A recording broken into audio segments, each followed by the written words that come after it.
the magician in the world of Doraemon. This video is purely for entertainment and does not infringe on copyrights or laws. The rights to the novel and image belong to the original author. We do not claim ownership. Don't like waiting and want to listen to this fanfic in full now? Subscribe to our Patreon, where you'll find the best fanfics. Chapter 401, New Member. Adopting a child was a big problem, and now I have brought another one back, which is not in accordance with etiquette. The most important thing is that this little guy came from another place and now has no identity materials at all. He is completely an illegal resident. When the time comes, there will be no way to go through the adoption procedures, and there will be no way to go to school, which is also a big problem. What should we do? Do you have any way to let him go to school with us? Soul Devouring Monument was a little unhappy. Why should he go to school? I don't need him to learn your knowledge. How can that be?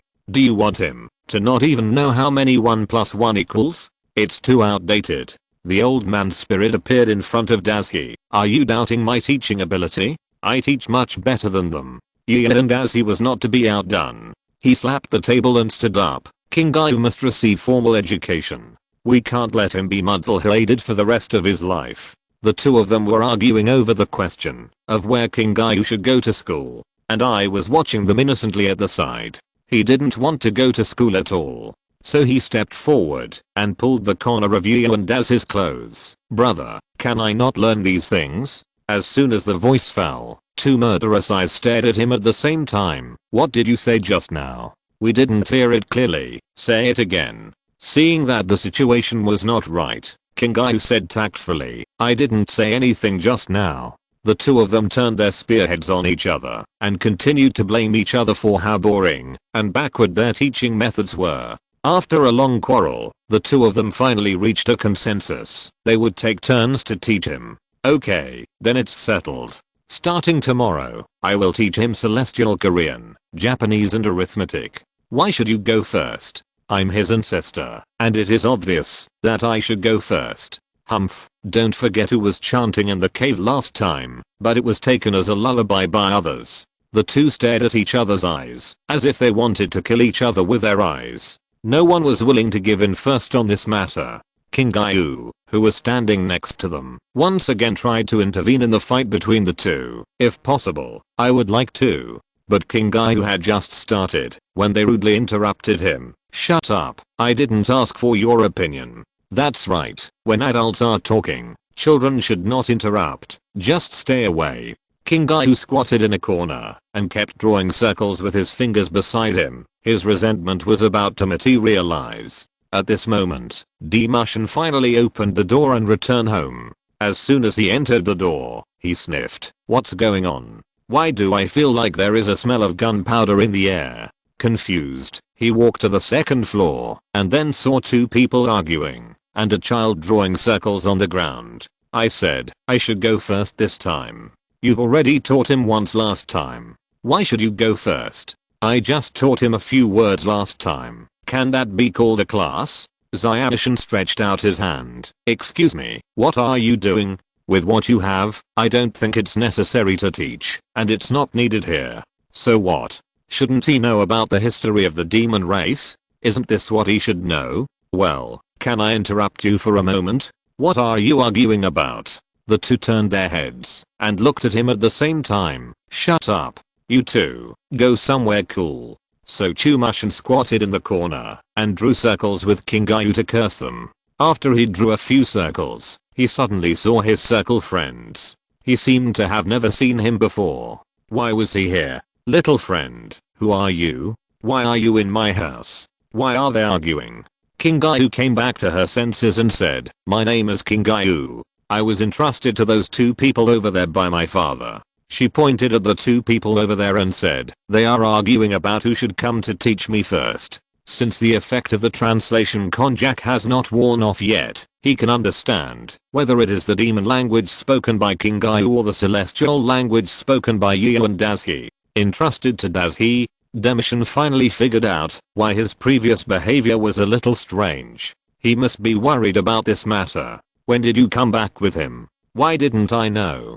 Kingayu pointed at Yu and Dazhi again. I didn't come back with you. He sent me back. They also went back and forth between the two worlds directly through the space barrier before, so Demishan didn't doubt it. But at this moment, he suddenly remembered, how did they go back to the past? Nobita clearly said before that they changed the past, but Yu and Dazi went back to the past directly from here. As far as he knew, Yu and Dazi could indeed manipulate the power of time within a certain range, but it shouldn't be that powerful. Last time, he was so tired just by turning back time for half an hour, but this time he traveled through 1,000 years.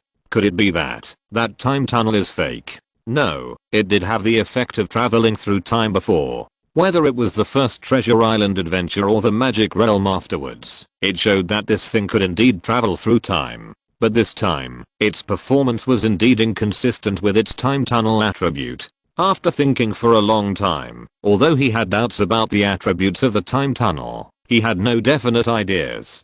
After all, he was not an alien creature like Yu and Dazi, and his thinking was still limited by this small world. The two people who were arguing over there finally had a result. Now they replanned the time for both sides to teach King Gaiu. Then it's settled. From now on, the daytime from Monday to Friday belongs to you, and the rest of the time belongs to me. No problem. Anyway, I have so much time, so I won't lose anything. The two reached an agreement, surrounded King Gaiu again, and told him about it. After hearing this, King Gaiu almost collapsed. What? Does that mean I won't have time to rest in the future? Soul Devouring Monument nodded. That's right, you can forget about resting, while I'm teaching you. And as he touched his head, don't worry, I'll take you out to play on the weekends. King Gaiu breathed a sigh of relief after hearing Yu and Daz's promise. It was better than having no vacation at all. After the discussion, the old man returned to Yu and Daz's body and calmed down. Xiaoshan finally had a chance to speak. Are you going to leave this child in our house? Yu and Daz he could only admit this. Yes. If you don't like it, I can take him out. It's not that I don't like it, but it's such a big thing, you should at least discuss it with me. Chumashan was still a little unhappy. It was indeed against the rules for him to do this. Yu and Dazi could only apologize. I'm sorry, I didn't want to do that either. His father didn't give me a chance to negotiate when he sold him to me. Then Yu and Dazi pointed at King Gaiu. Do you want me to throw him out now? King Gaiu was shocked. Why did he suddenly bring up this matter again? Forget it, let him live here. There are still vacancies at home anyway. Chumashan waved his hand, accepting the matter.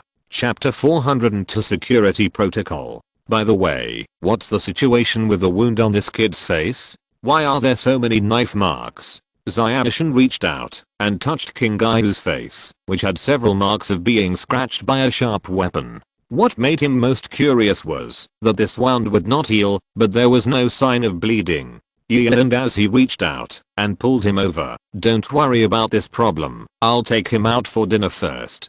Seeing Yu and Daz's reaction, Chumashan knew that this matter was related to him.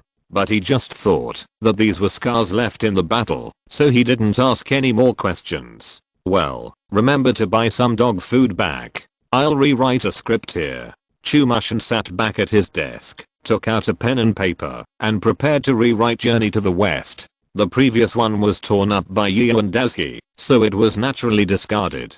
They had just experienced Journey to the West, and they still had a certain say in it, so Chumashan decided to rewrite a travelogue of the Flame Mountain, based on his own understanding.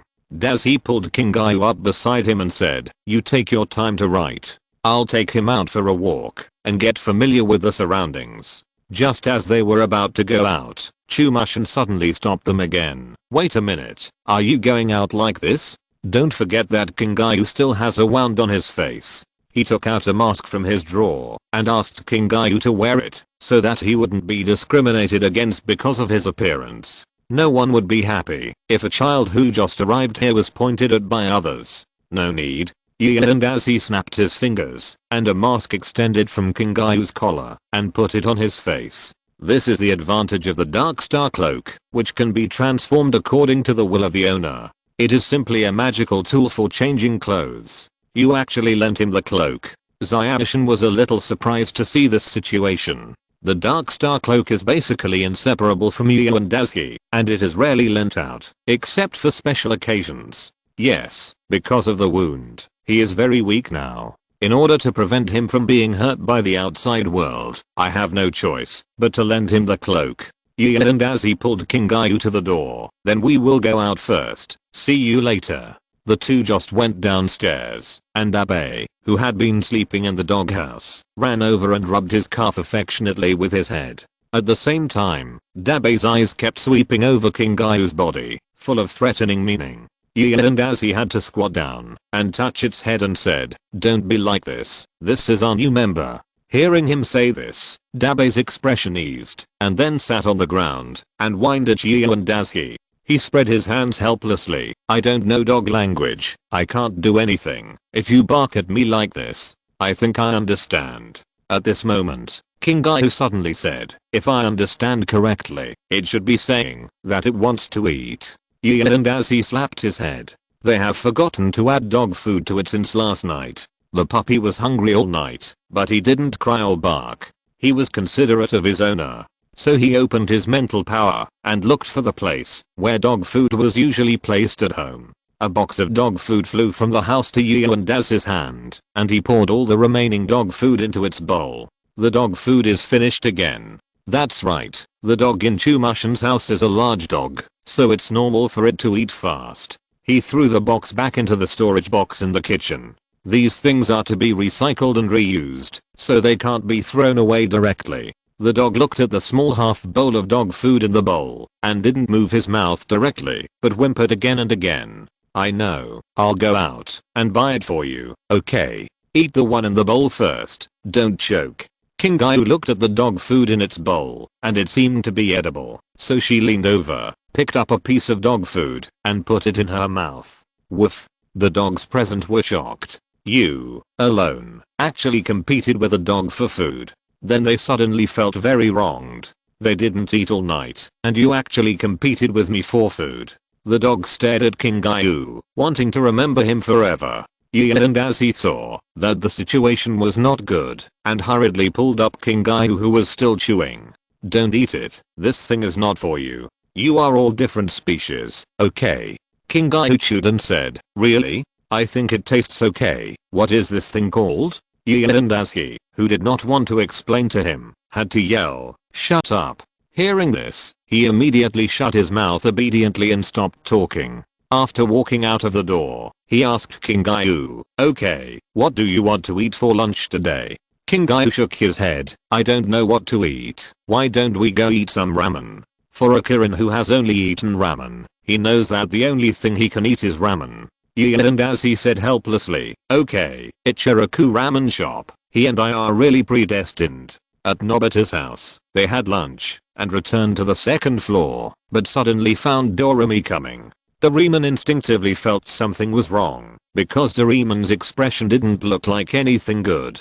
Nobita wanted to go up and say hello to her, but when he saw her puffy face, he had to swallow his words of greeting. The temperature in the room suddenly dropped, and Doraemon looked at Doraemon without saying a word. Seeing that he didn't say anything, Doraemon had to smile and approach him. "Sister, why did you suddenly come here to find me? Is the future Dorayaki on sale again? Do I need to tell you why I came here to find you, brother?" Doraemon suddenly stood up. "Who told you to unlock the security protocol privately?" Hearing this, Doraemon remembered what he did to defeat Princess Anfan. At that time, the situation was urgent, so he opened the security protocol and completely released his power. However, this thing is connected to the transmitter, and people in the future can receive messages when he releases the security protocol. "Oh, you make it sound so serious. Isn't this just to take care of them?"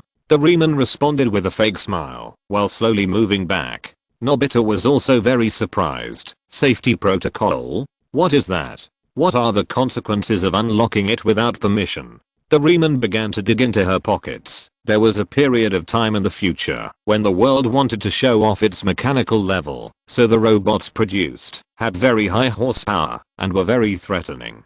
In order to limit this power, people limited the production of high-power robots, and at the same time, put a safety protocol in the computers of all robots. This thing will make their own power very small, no different from ordinary people.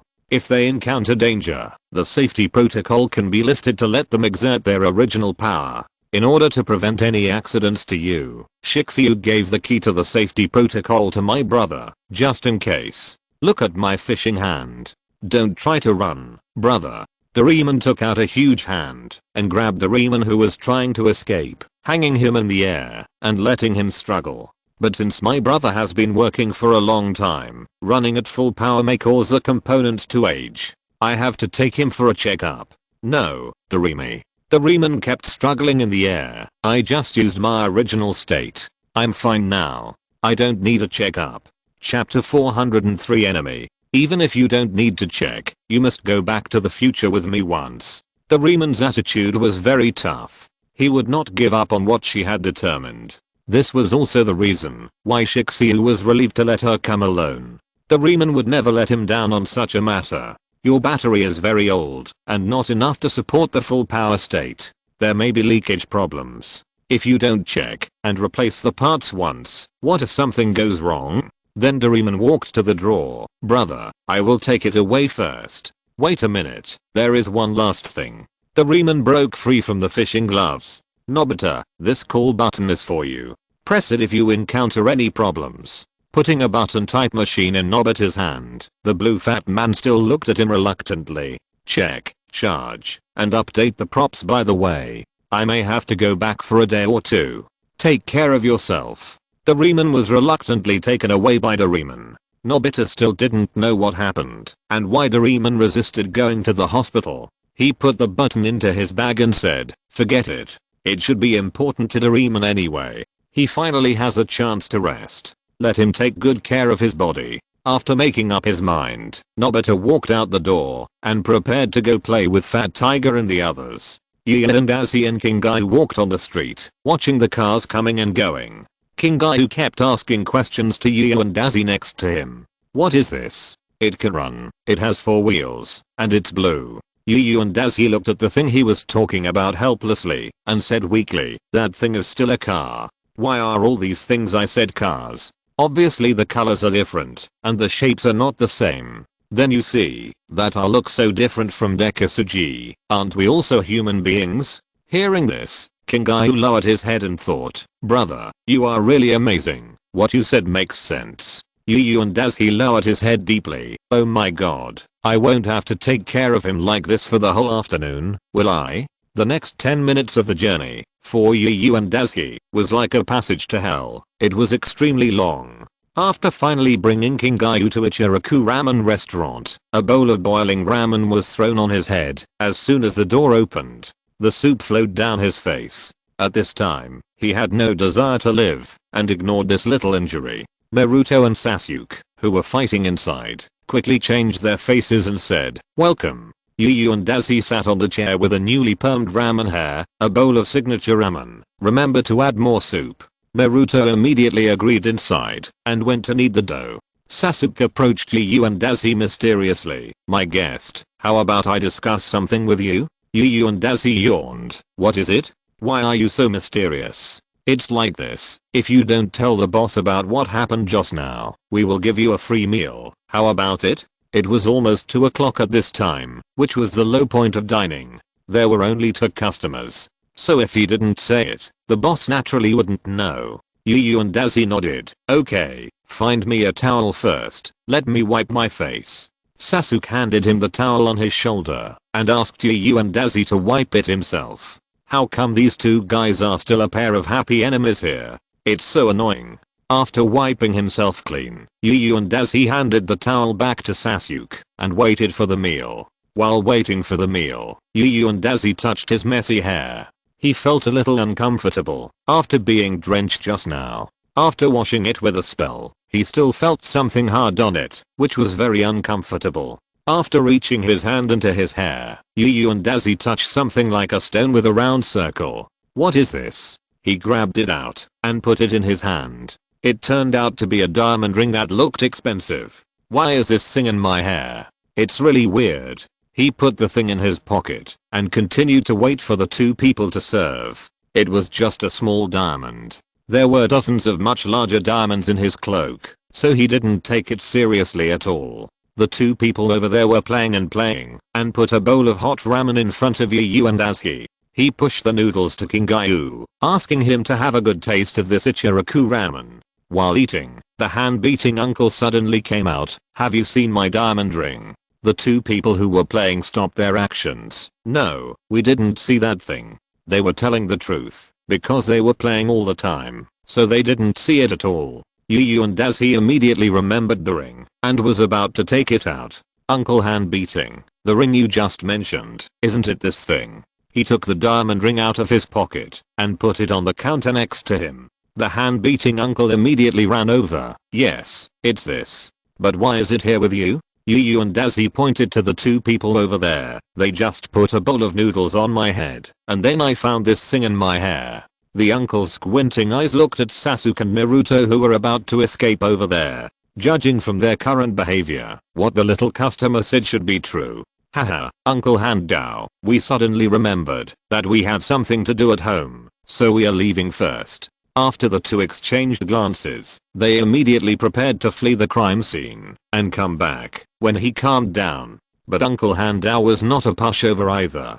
He picked up the rolling pin at hand and threw it at the wall next to him. This move seemed to have no aim at all, but after the rolling pin bounced back and forth on the wall several times, it accurately hit the two fleeing murderers. "Wow, Uncle is so awesome." Kingayu, who was eating noodles, couldn't help but shout out. The move just now was really amazing, and it really couldn't be used without 3 to 5 years of practice. And as he also clapped his hands expressionlessly beside him. "Uncle, you have a great technique." Although it was a compliment, no joy or envy could be heard from him. The uncle touched his head embarrassedly. "I'm so sorry, these two kids have caused you trouble. From now on, all your meals here are free." And as he smiled happily, "Thank you very much, Uncle."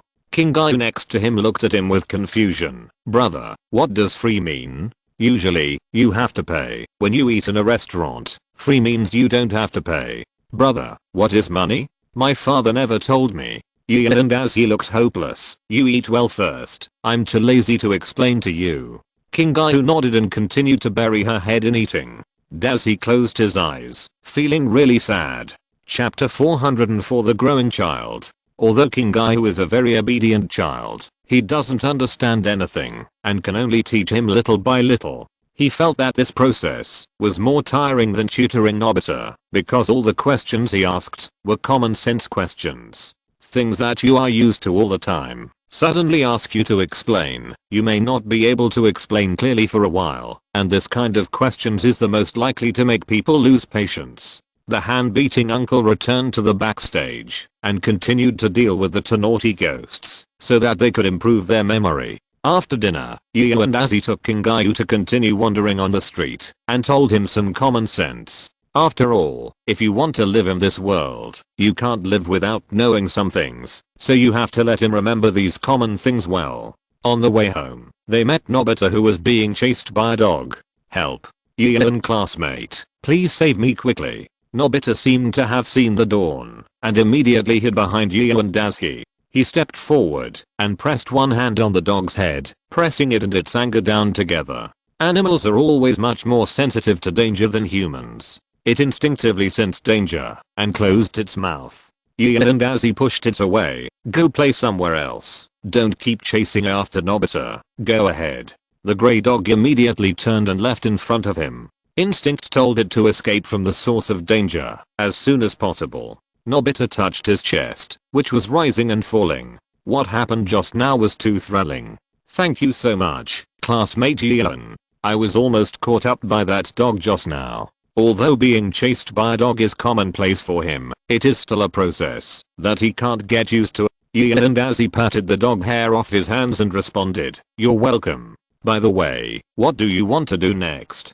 Nobita thought for a while and said, "I'd better go home quickly. It's too dangerous outside." Hearing this, he looked disappointed. "Really? Then I wish you a safe journey home." He originally wanted Nobita to help him take care of the child, but it seems that he is the only one who can take care of the child, and he may not be at ease if he leaves the child to Nobita. The main reason is that he cannot be allowed to interact with other children now. He cannot control his strength in front of him and can easily hurt others. Looking at Nobita's disappearing back, Yu and as he was thinking about where to take Kingayu to play. After thinking for a long time, Yu and as he decided to take him home first and discuss it with Dekisugi. If there is really no good suggestion, it is better to leave him at home and teach him to read and speak. As long as he learns these things, Yu and as he can take him to the bookstore to kill time. So Yu and as he took his hand and said, "Let's go, Kingayu, we will go back now. From today on, I will teach you to speak and read." Hearing him say this, Kingayu looked reluctant because he didn't want to learn these things at all and felt very bored. The two of them just walked around a corner and saw Nobita surrounded by two tall children. It seemed that he was going to be beaten again. Nobita is too unlucky, right? He got into trouble again so soon. He didn't rush up, but pulled Kingayu to watch at the corner. The sturdy man raised his fist. "Is this how you behave when you bump into someone?" A look of fear appeared on Nobita's face, and he kept backing away. "Didn't I apologize to you? What else do you want? Hey, what do you want?" The two men pressed forward with a grin, and Nobita had no choice but to keep backing away. In the end, he could only retreat to the wall and clench the button in his hand to call Doraemon. At this moment, he had the idea of calling Doraemon back to help, but he quickly rejected it. Although he was very scared now, for the sake of Doraemon's health, he must not call him over. And as he was very curious, what was that button on his hand? It seemed very important. So he said to himself in the air, "Fat Tiger, Sunia, you two stop hiding. Come over and explain to me." The two came out from the other corner. "Ian, how did you know we were here?" "Don't worry about how I know. Explain my problem to me first, quickly." Okay, according to him, Doraemon has temporarily returned to the future to check his body, and that thing is the prop to call Doraemon. Hearing this, Ian as he suppressed his idea of going to help and wanted to see how things developed. He also wanted to know what Nobita, a cowardly person, would choose at this time.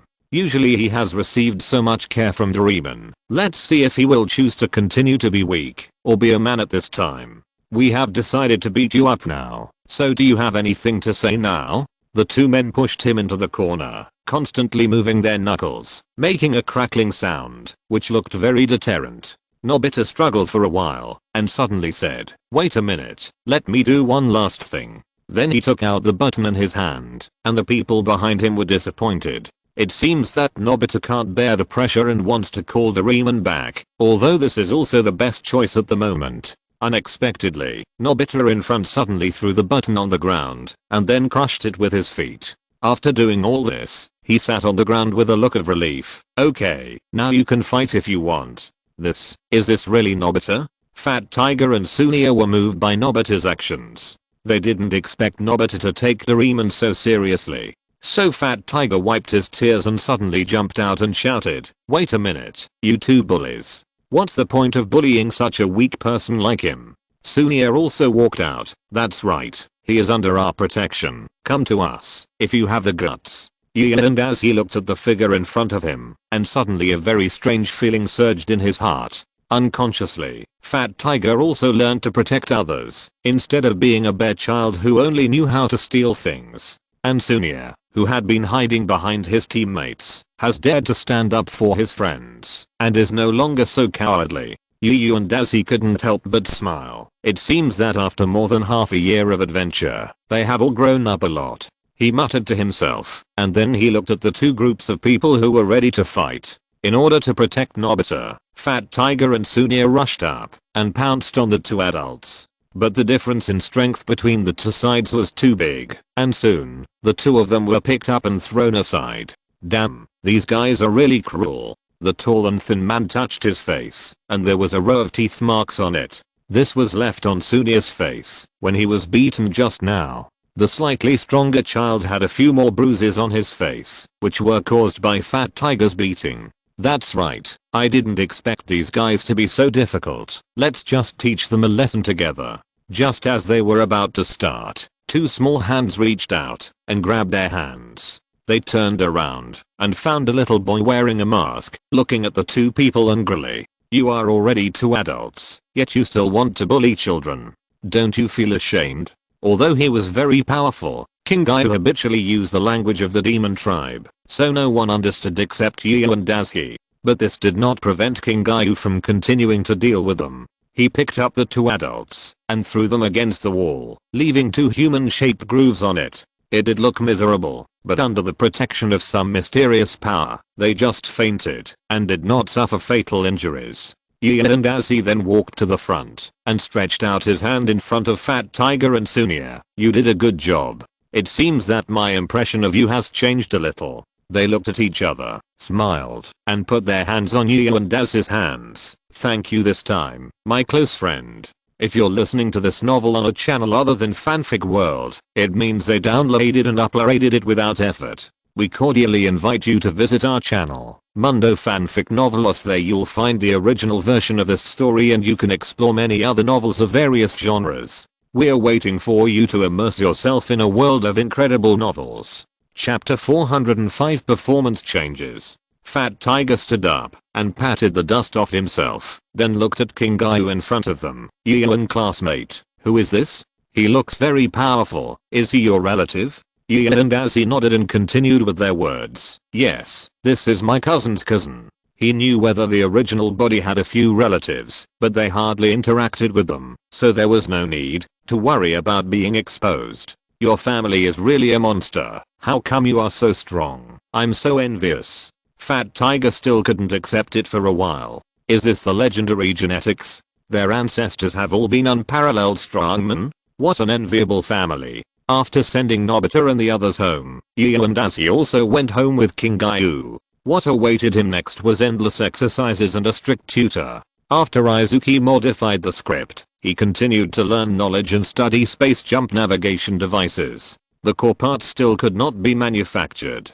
Due to the limitation of materials, he could not provide so much energy for the device he made. And even if there was enough energy, he didn't dare to sit on it to try it out. After all, if the parts of this kind of thing deviate by 1 mm, it may drift outside and never come back. Gian and Azzy didn't disturb Demishin, who was in the research. He took Kingayu to the next room and began to teach him Chinese pinyin and Japanese words. The next morning, Demishin had already made an appointment with others to go to the classroom for rehearsal at 9 o'clock this morning. After leaving Kingayu in the house and leaving him with a lot of literacy tasks, Zayanishin and Azzy set off. The first to arrive was still Lee Zinayu, because he had to put on makeup before a certain classmate would have the motivation to perform. When he returned to the classroom with his long hair fluttering, everyone else had already arrived and was ready to change clothes. Demishin looked at his newly written script and was looking forward to what the next performance would be like.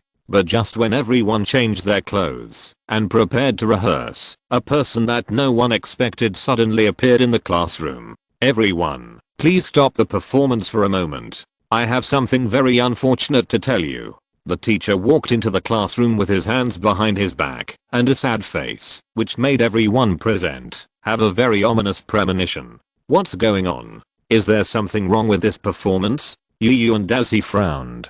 After all, coming here at this time, coupled with this kind of beginning, generally speaking, nothing good is good. Everyone put down what they were doing and walked to the teacher to see what he wanted to say. Kato ZHR looked around at all the members around him. "Here, I must say sorry to you first." Zayanishin immediately felt that something was wrong. It seemed that something big was going to happen. The other members also had a premonition. "Are you going to replace everyone? In addition to us, there are other classes preparing to perform the program Journey to the West." There was a hint of apology in the teacher's eyes, and the students present guessed what he wanted to say. Because there can only be one program of this type, the school asked one of the classes to perform a different program. "After I negotiated with the head teacher, we changed the program this time." "How can this be?" Izuku was the first to stand up and objected to the teacher's approach. "We have been rehearsing for so long. If we can't get on the stage, wouldn't it be a waste of effort?" The teacher patted him on the shoulder. "I also know that you are very aggrieved. After all, you are responsible for the whole process of this matter. But the other party promised to give an evaluation qualification. If one more person can get the Outstanding Student Award, it will be very helpful for future promotion to middle school." Izuku was still reluctant. "Even so, you should at least ask for our opinions." The teacher cast his eyes on Nobita and the others. But when I came yesterday, weren't they very opposed to performing Journey to the West? When everyone heard this time point, they all remembered that when history changed yesterday, the teacher with the attributes of the Bull Demon King did appear in the classroom inexplicably. No, teacher, this is all a misunderstanding. In fact, we like Journey to the West very much. Nobita and the others quickly pleaded with the teacher. After all, this was not their real wish. Yesterday, everyone didn't want to perform this play because history was changed. How could a human race hope that the demon race would win in the war? But this matter has been decided. I will find other scripts to replace it and announce it on Monday. The teacher was also helpless. After all, he just saw it like this, and it was normal to make a misjudgment. Moreover, he wanted to find Mushin to discuss it yesterday morning, but he couldn't find any of these people. So that afternoon, he had to agree to the other party's matter and his class changed the program. Anyway, it's not that he can't perform, and changing the program is actually not a big deal. But I feel sorry for Mushin. In this matter, he was the one who suffered the most. Looking at Mushin with some apology, the teacher said to everyone, let's just settle this matter. I will provide a new script. One more place for the evaluation will give us one more student who can go to a good middle school. What's more, Gian has not won any honors so far. This opportunity is rare. It will be a good thing for him to fight for it. Everyone understand. Then he turned around and left the classroom without paying attention to everyone's reaction and went home to find the script. According to the current situation, it should be unrealistic to give the task of finding the script to Demishin. After all, he had given the task of finding the script to Demishin before, but he personally denied his efforts. How could he have the nerve to give him the same task again? After the teacher walked away, Demishin tore up the script he had written and threw it on the ground. TSK, what? As a teacher, he doesn't consider our feelings at all. After that, he took his things and left the classroom angrily. The others were still in a daze because Demishin rarely got angry in front of others. And as he went over to pick up the scraps of paper on the ground and put them all back into his bag. Okay, everyone, let's go. By the way, remember to return your clothes. These things are all borrowed from outside.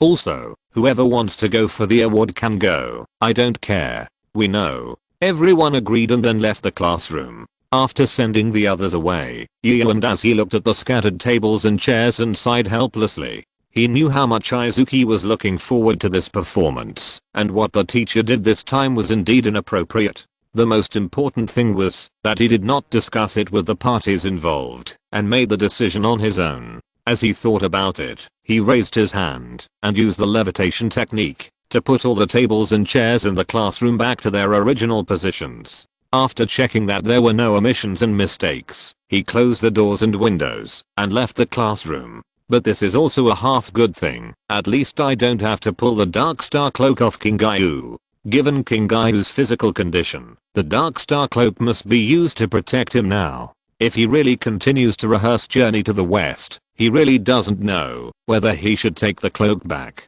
Forget it. Let's go back and teach Kingayu to read. Why think so much? Chapter 406. The master is not here. After returning home, Kingayu was playing in their bedroom, which made Yu and Dazi furious. What's wrong? Are you going to slack off here as soon as I leave? He walked over and grabbed his face, asking him why he came out to play secretly. Suddenly, a very familiar feeling came from his heart, and this scene seemed very familiar. Wasn't it like this when he was a child? When he was a child, he worked hard to finish his homework and finally relaxed. His parents just came back at this time and said that you were playing all day long and didn't study. No matter what, you still have to figure out the matter first, and his current behavior was also affected by the previous incident, which was unfair. Thinking of this, and as his anger dissipated by more than half, and the strength in his hands was also reduced. No, listen to me. Kingayu was so painful that tears came out. I was indeed studying in the study, but just now your friend came and took me out and occupied the study. After listening to his explanation, and as he finally let go of his hand completely. Sorry, I misunderstood you. I'll get the things out later. You continue reading. After saying this casually, Yu and Daisy walked towards the study to see how Chumashin was doing. Just as he was about to go to the study, Chumashin came out of the study angrily. "What's wrong, Yunkei? Think about it, isn't it just a change of program? Don't be so angry." Chumashin ignored him and took out a set of sportswear that he would only wear for physical education class from the closet. Then he looked at Yu and Daisuke. "Don't worry about me, I'll just go out and run a few laps." Then he left the bedroom without any intention of stopping. Looking at his back as he left, Yu and Daisuke touched his chin with his hand. It seems that he is really angry this time. Kingai also imitated him and said in a deep voice, "Yes, Yunkei looks uncomfortable." Yu and Daisuke nodded and then looked at Kingai next to him. Kingai felt his gaze and looked at him, and the atmosphere suddenly became solemn. A few seconds later, Yu and Daisuke punched him on the head. "You kid, don't talk like an adult." Kingai covered her head and said with a wronged look, "You don't look that old." Yu and Daisuke picked him up and took him to the study next door, preparing to continue teaching him to read. Not long after, Yu and Daisuke heard someone knocking on the door outside, so he had to let him study by himself first. After going downstairs and opening the door, Fat Tiger and Shizuka were standing outside, holding the clothes for the performance in their hands. "Here, classmate Yu, these are the clothes we used for rehearsal, and we returned them to you. Please send them here." Yu and Daisuke nodded and took the clothes. After a few polite words, those people waved and left. Just when Yu and Daisuke wanted to go back to the room, Dabe outside suddenly shouted, "What's wrong? Dabe, why are you so manic all of a sudden? Is there something wrong?" He had to walk up to Dabe and ask him if there was anything wrong. It pointed at the empty bowl in front of it. Its innocent eyes almost materialized. "Oh no." Yu and Daisuke jumped up in fright. "I forgot to buy dog food yesterday." He quickly put away the clothes scattered on the ground and ran out the door. "Sorry, I'll buy it for you right away." Kingai looked at the panicked Yu and Daisuke from upstairs and smiled happily. "Since you are all gone, this house is my world." Yu and Daisuke returned home after returning the costume with a large bag of dog food in his hand and hurried to Dabe. He poured the stuff into Dabe's bowl. "Okay, your meal is here." Then he sat on the ground all of a sudden. He was really exhausted just now. He ran all the way and really had no time to rest. But with his physique, this level of fatigue will be fine after a while of rest. "Okay, you eat slowly." He reached out and touched its head. "I'll go upstairs to see what Kingai is doing." Then he opened the door and started walking towards the study on the second floor, ready to inspect his results. Kingai, who was eating snacks and drawing, suddenly heard footsteps and quickly put away the snacks and then hid the paintbrush in the painting. When Yu and Daisuke opened the door, he saw him reading the words he wrote to him today. Seeing him open the door, Kingai immediately turned his head and said, "Brother, you are back. I'm not lazy." Hearing his guilty words, Yu and Daisuke sneered and had guessed that this guy definitely did not work well. So he asked directly, "What did he do during this period of time? Tell me about it." Kingai looked around. There was only one person here. Who was he talking to? At this moment, the clothes on his body suddenly deformed and two grey hands stretched out. Seeing this strange scene, Kingai immediately felt bad. The clothes given to him by his brother could actually move. Sure enough, the two hands found a piece of paper and a pen and wrote on it to draw and eat snacks.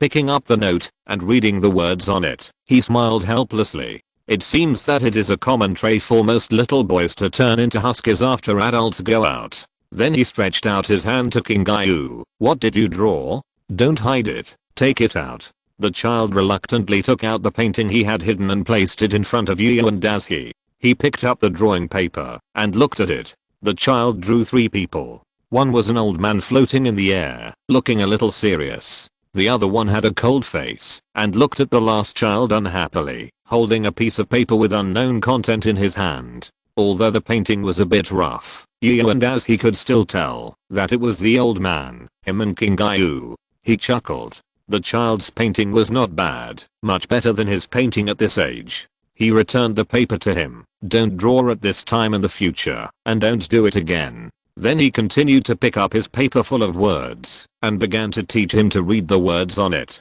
But not long after, the door downstairs was knocked again, and he had to go down to open the door for the guest. "Nobita? You actually want to come to our house when you have nothing to do? I'm afraid you were replaced by aliens." And as he looked at the person at the door, and he was always a little bit unbelievable in his heart, he actually came. Nobita took out his homework book from his school bag embarrassedly. "I want you to teach me my homework." "What?" This time he was really shocked. Nobita actually took the initiative to do his homework. I was afraid he was dreaming. He touched his head embarrassedly. "Doraemon hasn't come back yet. I don't want him to worry about my studies after he comes back, so I plan to do my homework first." This explanation is reasonable. And as he nodded, "You still have a conscience. Come in with me." Although this guy is not very likable, his relationship with Doraemon is indeed very desirable. Usually they play and fight together, and even make it like mortal enemies. But when the other party is in trouble, you can fight for him. Everything is a standard best friend. Chapter 407 Forced opening of the plot. After arriving on the second floor, he asked Nobita to put his things away, and pointed out the questions he didn't know how to answer, and asked Gian and he. With his help, Nobita spent 2 hours to finish his homework, and finally put his mind at ease. While packing up his things, he asked, "Gian, do you want to come back to my house to be a tutor? Oh, weren't you very resistant some time ago? Now you actually want me to go back? Are you crazy?" And as he remembered that he sealed his room in order to prevent him from being a tutor, and couldn't help but chuckle. Nobita shook his head. "No, I think I should work hard and not let Doraemon worry about me." He looked at his book. "Doraemon has paid too much for me, but I can't give him anything. If I hadn't been so willful, the past wouldn't have changed, and Fat Tiger and the others wouldn't have almost died there. Doraemon wouldn't have unlocked his security agreement, and there would be no damage to his body, so there would be no need to go back for a physical check. If possible, I hope I can make him worry less and not let him be so tired." This is what he really thinks. The last time he went out alone, Doraemon was already worried and ran around for several days. After returning, he clearly felt that the robot was a little worn out, and there were some subtle scratches on the surface. It was also from that time that he realized how much damage his willfulness had caused to Doraemon. He is not young anymore, and he shouldn't put so much pressure on Doraemon. He should learn to be sensible. After he finished speaking, the two people present suddenly fell silent for a while. "I understand. Starting from next week, I will go back to give you extra lessons. But like before, it's not free." Nobita nodded, stood up and bowed to him. "Thank you so much for forgiving my willfulness. Okay, stop talking nonsense. You should go back quickly." And as he waved his hand, he couldn't stand this kind of touching scene the most. After sending Nobita away, and as he also returned to the study and continued to teach him to read and write. Soon, Demu-shan had vented his grievances and returned home. "I'm back." Xiao-shan was carrying vegetables downstairs and shouted happily upstairs. And as he ran downstairs, "What happened? Why are you so happy?" "I went out today. That butcher shop happened to have a discount. Let's have steak for lunch today." He picked up the paper bag in his hand. There were 3 servings of beef tenderloin in it. "It should taste very good." "Okay, lunch is up to you." And as he agreed, and then went back to continue teaching Kingayu to read. As for Dekisugi, he first changed out of his sportswear, then put on an apron, and went to the kitchen. Just now, because of the journey to the west incident, he had a bad attitude towards Yu and Daisuke, so this was a way to compensate him. After lunch, Yu and Daisuke went out to play with Nobita and the others. After staying here for a long time, he sometimes forgets that he is an adult and has a lot of fun with these people. Since he is here, he should make the best of it. No matter what kind of enemy he will face, he should have fun first. When they came to the open space, Fat Tiger gathered a lot of people there and prepared to announce something.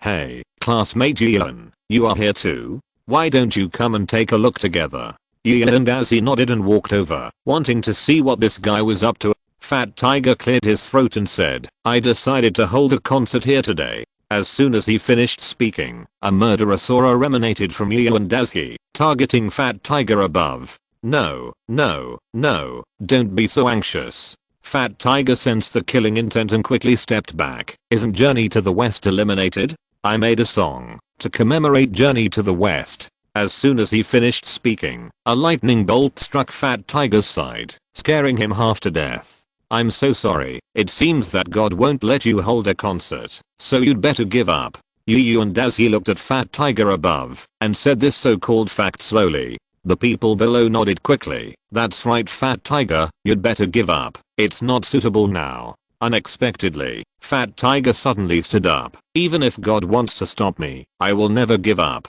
At this time, there was a rumble in the sky, and a blue lightning bolt accurately fell on Fat Tiger's head.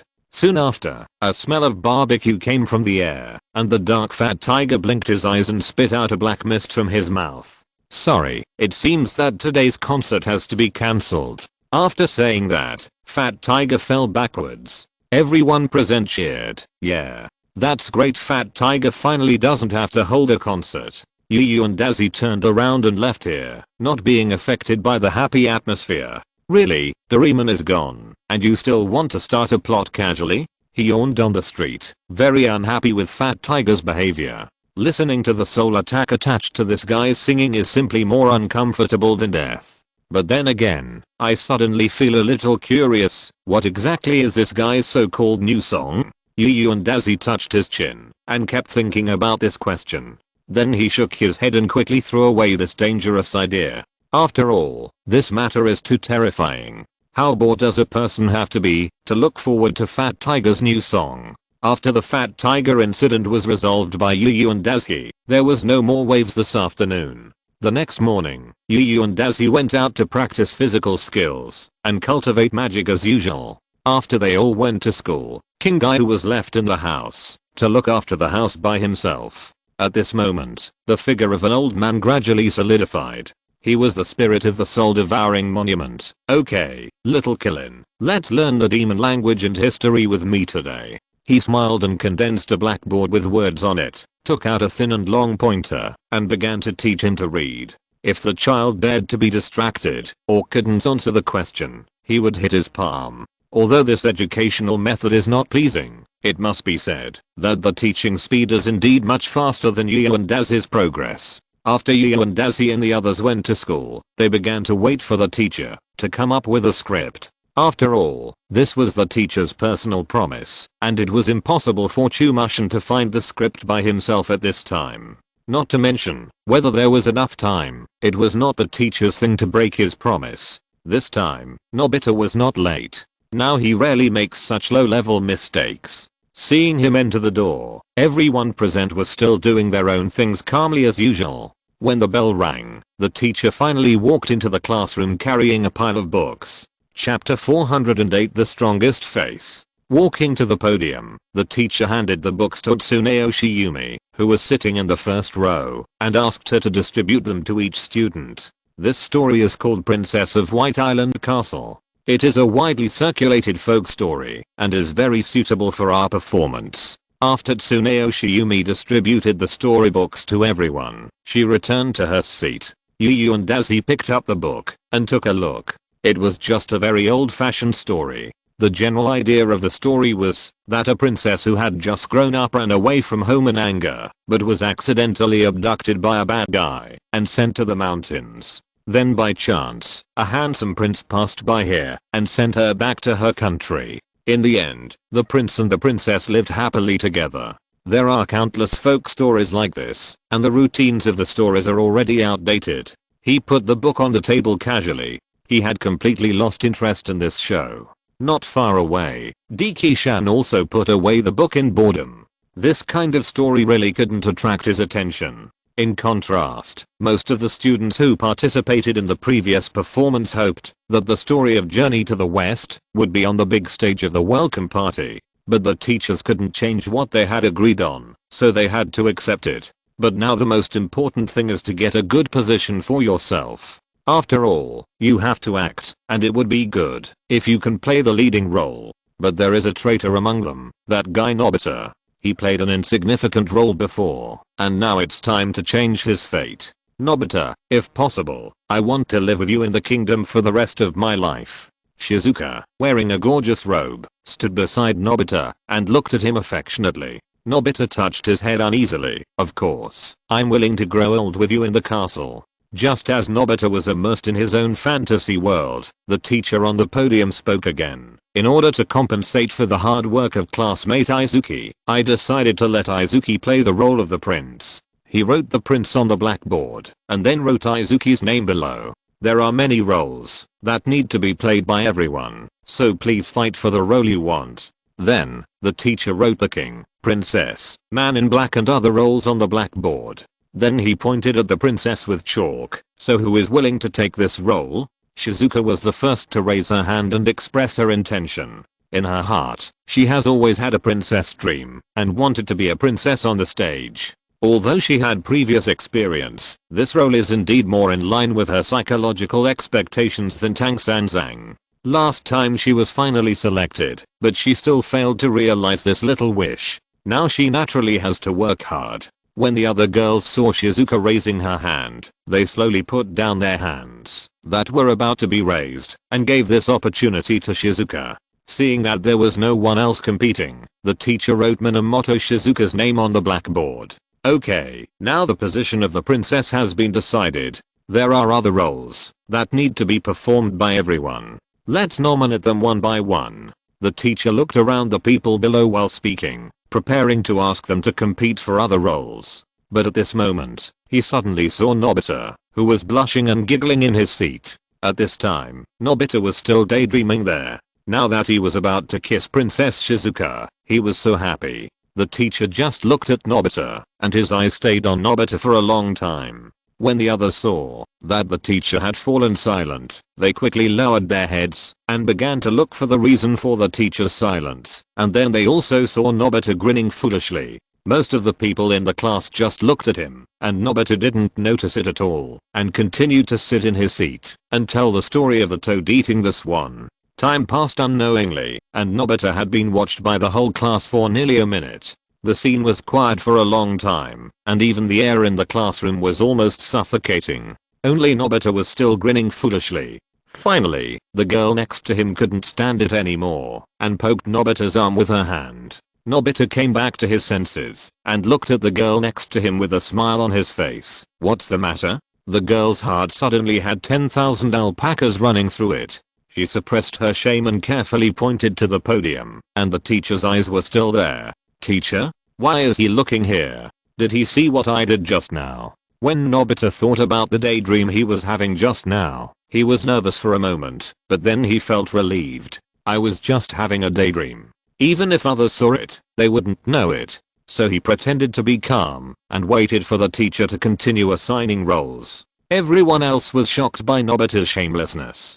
How could he endure this? Seeing this, Yu and Daisuke, who was sitting in the last row, silently cast an admiring look at him. I have lived for more than 30 years in my two lives, and I have never seen such a shameless person. Among all the people he has met, Archer would like to call you the strongest in terms of shamelessness. Seeing that he could pretend to be calm and calm, the others pretended to ignore him and continued to do their own things. Okay, now the prince and princess have been chosen. The next one to choose is the kidnapper in black. What?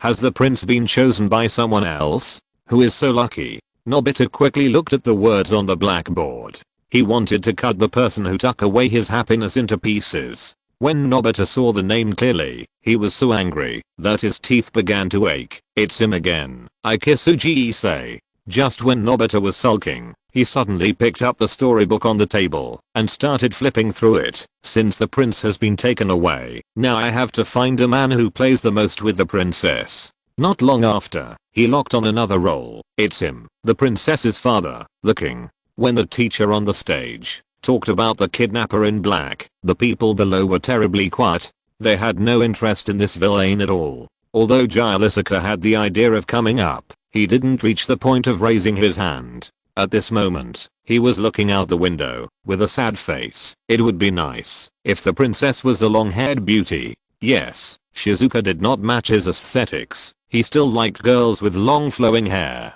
Thinking of this, Shizuka cast his eyes on Lee Zinaiu again, missing him when he was the Iron Fan princess.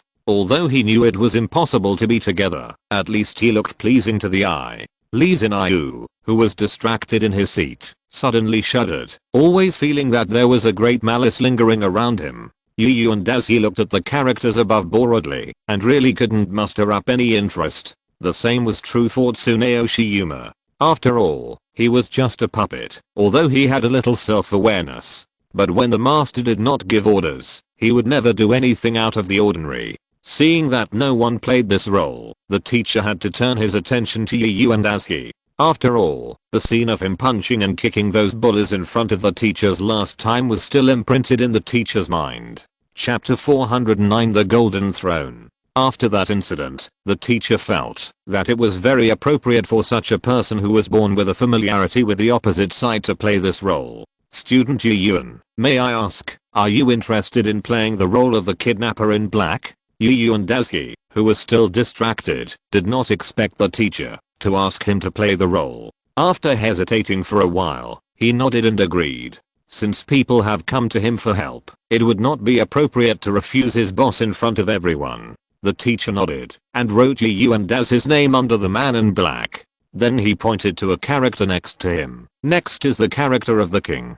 Is there anyone willing to come up and play this role? The originally quiet classroom suddenly exploded, and nearly 10 people raised their hands. Except for the two boys, who had tasks in Shizuka and Lee Jin-Ayu. Everyone raised their hands. The teacher was also stunned for a moment. He did not expect that the role of the king would suddenly become so popular. Faced with so many students raising their hands, he could not just pick one at random. They had to be convinced. Well, all the students who raised their hands stand up and come to the front to play rock paper scissors. The teacher gave up the podium and asked everyone to go to the podium and divide into groups of 2. When everyone was ready, the teacher calmly ordered, "Okay, everyone has found their opponents. Let's start the rock paper scissors game. The person who wins in the end will play the king." Nobita's opponent in the first round was Haruo. Both of them hoped that they could play the king. Damn it, even if there are so many people, I will definitely go to Shizuka's side. Nobita shook his fist and played scissors when playing rock paper scissors. Haruo on the opposite side looked at his palm and played cloth. Nobita successfully advanced in this round. The next one was Sunia. Nobita won again and went to the last group of decisive games. As long as I win this game, I can act with Shizuka. Nobita thought about his bright future, and the corners of his mouth couldn't help but curl up again. At this time, his last obstacle, Fat Tiger, stepped in front of him. Fat Tiger also clenched his fist with a gloomy face. This time, I will be the king. Seeing his face, Nobita was nervous for a moment, and then he made up his mind again. Anyway, this is a game of rock paper scissors, and everyone has the same chance of winning, and it has nothing to do with strength. Seeing that Nobita suddenly had the courage to stand opposite him, Fat Tiger couldn't help but laugh, and his eyes became very cold. The aura of the two began to rise rapidly, and the invisible smell of gunpowder spread to every corner of the classroom. The people present couldn't help but feel a little expectation. Will Nobita really win? Both sides prepared, and the two counted 1, 2, and 3 at the same time, and then took out their fists at the same time. This time, the two of them suddenly became in sync, and all of them took out stones. Gian and as he yawned below. Anyway, who won in the end? It didn't matter to him. And it's just rock paper scissors? It's estimated that the winner will be decided soon. Why are the two of them so excited? But what people didn't expect was that 3 minutes had passed, and the two hadn't decided the winner. In these nearly 100 rounds, the gestures they made were actually exactly the same. The people below were also shocked. They had such a good understanding. How about you two play the role of princess and prince? Finally, Fat Tiger couldn't stand it anymore and raised his fist to pretend to hit Nobita. Judging from his actions, Fat Tiger was really angry this time. Nobita quickly raised his hand to try to block the punch. However, at this moment, Fat Tiger had an idea. If he took action here, he would definitely be punished by the teacher. But when he saw Nobita's hand blocking his head, he immediately gave up the idea of beating him up and put a pair of scissors in front of Nobita. At this time, Nobita used his palm to block his face to protect himself from being hit. Fat Tiger moved the 2 fingers he stretched out and said triumphantly, It seems that I won this time. Teacher, this shouldn't count, right? He looked like he was going to hit me just now. Nobita pointed at Fat Tiger who was showing off beside him, and his face was almost written with disappointment and anger. But the teacher had already written Fat Tiger's name on the blackboard, and the matter was decided. After all, the 2 of them played rock paper scissors for 3 minutes without a clear winner, and who knows how long they will have to guess this time. There are still so many roles to be assigned later, so for safety reasons, it is better to decide quickly. Fat Tiger patted Nobita's shoulder vigorously, and then sat back in his seat happily. The teacher also patted his shoulder to comfort him. Nobita, don't be disappointed. After all, there are other roles. Nobita lowered his head helplessly. Since the matter has been decided, there is no room for change. But what was unexpected was that Nobita failed in the competition for other roles. In the end, he was assigned to a role that no one wanted. Then let Nobita do the remaining dear. I see that you have always wanted to perform, so I will satisfy you this time. The teacher wrote Nobita's name on an L killed by the king. Nobita was about to fail away. He didn't even get a role. It was not easy to get a minor role, but the teacher took pity on him and gave him a role. If I had known this would happen, I might as well have asked for that role during the Men in Black. If it was that role, at least I could have had close contact with Shizuka. Unexpectedly, this precious opportunity was actually taken by that unromantic guy, Yu and Azuki. Nobita lay helplessly on the table, feeling extremely worried about his future happiness. The teacher also copied the characters on the blackboard on a piece of paper and handed the paper to Dekisugi. Then the rest of the matter is up to you. Please organize everyone's rehearsal. Zion took the paper and nodded to agree to this matter. Okay, I will organize the rehearsal after school. Although he still likes the original drama, for the honor of the class, this matter cannot be refused. After doing this, the first class in the morning just ended. Yu and Daisy flipped through the storybook boredly. This role doesn't seem to be fun. It's just a passing scene on the stage, kidnapping the princess and sending it to the next scene.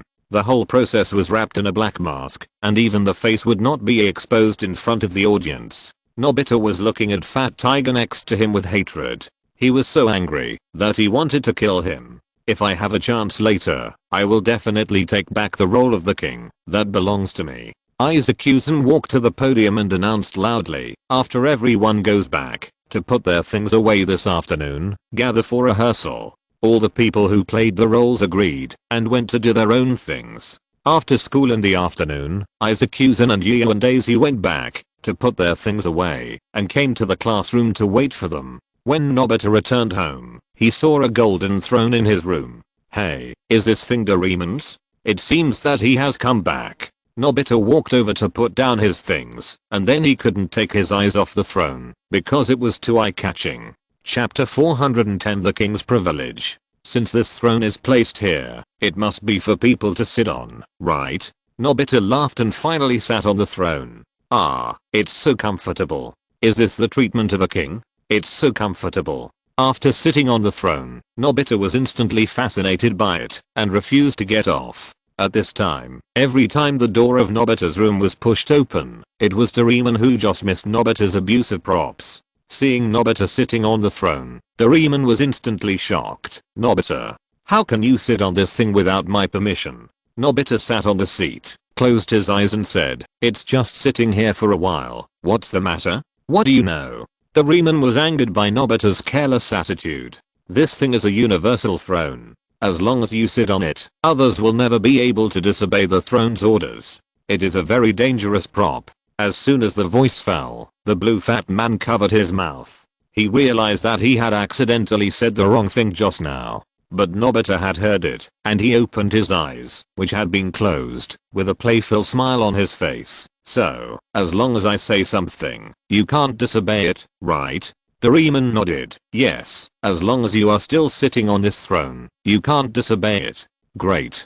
Nobita crossed his legs, and the whole person became very indulgent. Now, Doraemon, go get some fruit. Doraemon bowed to Nobita helplessly, and then quickly brought a large plate of bananas. Nobita looked at this thing, stretched out his hand to break off a banana, and stuffed the flesh into his mouth. Millimeters. Delicious. Doraemon next to him reminded him, eat less, these are bananas that mom just bought. Nobita nodded, but his hand movements did not slow down at all, and continued to stuff bananas into his mouth. After eating 5 or 6 bananas, Nobita returned the plate of bananas to Doraemon. Okay, now you've had enough, you should give me back the universal throne, right? Doraemon picked up the plate of bananas and prepared to put it in the refrigerator. Nobita shook his head. Don't worry, there's only one thing I have to do, and I'll give it back to you after I'm done. He didn't have much in mind for this thing, but there was only one thing he had to do with the throne. He and Doraemon came to Shizuka's house, and Fat Tiger and Sunia were there, ready to go to school with him. Good opportunity. This is simply the best time for my throne to exert its power. Doraemon reluctantly took out the throne and let Nobita sit on it. After going up, Nobita immediately started to show off. Listen to me, everyone. I'm the king. Why don't you pay your respects to me quickly? Fat Tiger, Sunia, Shizuka and Doraemon immediately knelt on one knee. Yes, your majesty the king. Then Nobita pointed at Fat Tiger. Fat Tiger, I order you to give me the role of the king. What did you say? Fat Tiger on the ground stood up very dissatisfied and wanted to argue with Nobita. But when the word came to his lips, they turned into compliments. Of course there is no problem, your majesty the king. You just chose a role that suits your status. Nobita nodded happily. That's good. Then let's start rehearsing. The first scene, the princess ran out of the castle. However, at this moment, Nobita suddenly covered his stomach, and a pain came from his stomach. He bent his upper body, covered his stomach, and muttered to himself, what's going on? Why does my stomach suddenly feel uncomfortable? As soon as the voice fell, another pain came from his stomach, making his face look very ugly. Unable to bear it, he had to indulge his desire. Oh no, I suddenly want to go to the toilet. Then he left the throne and ran to Shizuka's house. Shizuka outside looked unhappy. Did this guy come here just to go to the toilet? Moreover, this is the home of this fairy. How can you, an outsider boy, use the toilet casually? Hate it. Doraemon also looked at his back as he went away and instantly figured out the cause and effect. Nobita, this guy must have eaten too many bananas, so he has a stomachache. Fat Tiger, who had to kneel on the ground again just now, suddenly felt that the restraint on his body disappeared. So to play a role, you have to sit on the throne. Then I won't be polite. While the two of them didn't notice, Fat Tiger quickly sat on the throne in front of him. Anyway, one side will definitely be oppressed, so why not be the oppressor? When Nobita came back from the toilet, he found Fat Tiger sitting on the throne and looking at everyone arrogantly. Hey, Nobita. From now on, I'm the new king. Nobita, do you have any objection? Fat Tiger looked at Nobita from above with a smug look. Now the roles have been reversed. Although he was very reluctant, he had to raise his hands, as ordered. Seeing this effect, Fat Tiger touched his white beard that grew because of the throne with satisfaction. Now, I'm a little hungry. Shizuka, go get some food. Shizuka, who was standing next to him with her hands hanging down, obeyed helplessly and ran back to her room to get biscuits. Okay. So while you're waiting, Nobita, come and rub my shoulders. After enjoying their service in the yard of Shizuka's house, Fat Tiger was finally completely satisfied. Since I got this thing, it's mine. Doraemon, do you have any objection? Fat Tiger looked at Doraemon with a playful look on his face, revealing a pure smile. Doraemon was of course very reluctant to let others get this prop, but he still had no ability to resist. So he could only nod his head, as ordered. This throne is yours now. Although he said so, he was thinking that after Fat Tiger came down from above, he would quietly use the prop to touch over and take back the universal throne. This prop is too dangerous. If it falls into the hands of someone with bad intentions, the consequences will be disastrous. Now Fat Tiger just wants to enjoy it for a while, and it won't cause too much damage, so there is no need to rush. Humph. Anyway, you have to go to class tomorrow. I don't believe you can bring the throne to the classroom. After Doraemon made up his mind in his heart, he decided to wait and see what happens here. Okay, I've had enough fun first. You guys take me back. Fat Tiger was on the throne, ordering Nobita and Doraemon to take them home. What? The two were immediately shocked. This throne and Fat Tiger together are so heavy, how long will it take to lift it?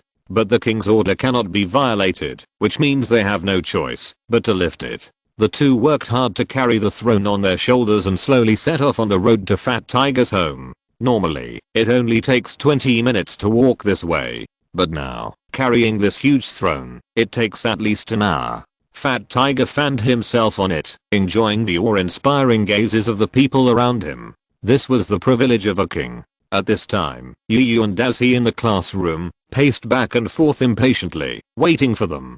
Chumashin also looked at the scenery outside with concern, with a flash of anger in his eyes. If these guys don't come, it will be dark. Chapter 411, Transcendence. What's wrong with these guys? Did they fall into a pit? They haven't come to gather yet so late. Yu and Dazi looked at his watch impatiently, and the word angry was almost written on his face.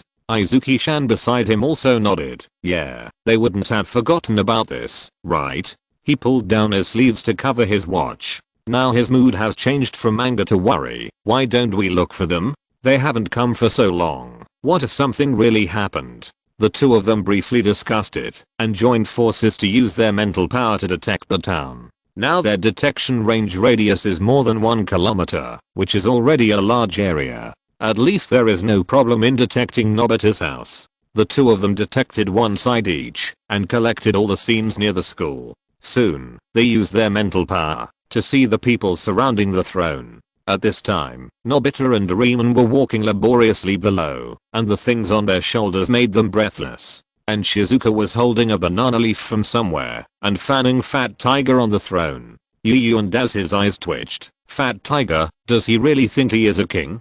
Zio-chan also shook his head helplessly. It seems like they are going home, so let's forget about today's rehearsal. After the two agreed, they began to clean up the classroom together. Just now, they rearranged everyone's desks and chairs for rehearsal, leaving a large open space. Now that this place is useless, naturally they have to clean it up.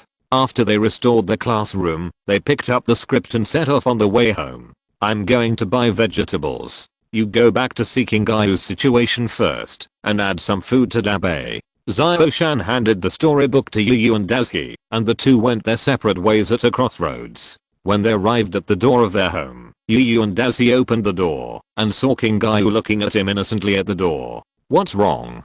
You look so wronged. Did the old man bully you? King Gyu took 2 steps forward, and put her swollen hand in front of Yu and Dazi. He was speechless for a while, then looked at the soul-devouring monument spirit still floating beside him. Old man, you are too cruel, aren't you? He's just a child. The old man crossed his arms and stood up. So what? I just want him to accept the inheritance as soon as possible. Hearing this, Yu and Dazi sighed helplessly, used magic to heal King Guyu's hand, and picked him up with one hand. Speaking of which, his father is also a Killin. Why not give his inheritance to him? His father is a water Killin, and this child is a thunder Killin. The inheritance they have is different. Walking to the door of the study, Yu and Dazi put King Gyu back. Okay, you can rest now. After dinner, I will take you out for a walk. He nodded, and a smile appeared on his face again, and turned to get the paintbrush. Compared with the old man who looked very bad, this brother is much better. At least when he is teaching himself, he will never take action easily. After watching King Gyu leave, Dazi turned back to the first floor to get dog food for Dabe. Just as he opened the cabinet, he suddenly heard a strange sound coming from the floor. Yu and Dazi chuckled. He knew what it was without the need for detection. Come to think of it, I haven't cleaned the house thoroughly for a long time, right?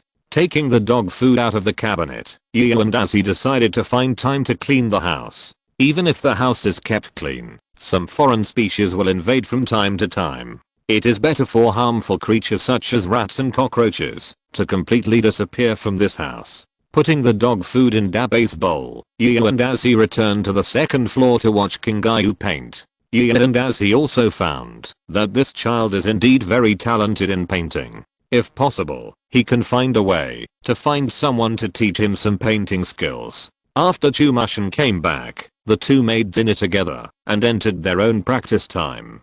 But this time he did not cultivate his spiritual power, but found Yu and Daisuke, and asked him to call the old man out. Why are you looking for him? Yu and Daisuke looked at Chumushin, not understanding why he was looking for the soul-devouring monument. It's like this. I found out some time ago that no matter how I cultivate my spiritual power, my strength can't be improved. So I want to ask him what kind of situation I'm in now. Hearing this, before Yu and Daisuke could answer, the old man ran out automatically and began to check Zyashin's body. After a while, the soul-devouring monument retracted his gaze, with a hint of surprise in his eyes. But he quickly put away his emotions and explained, "Don't be nervous, it's just that your realm can't keep up with your strength. When you can break the limitations of yourself and comprehend nature, then the bottleneck that limits you will disappear."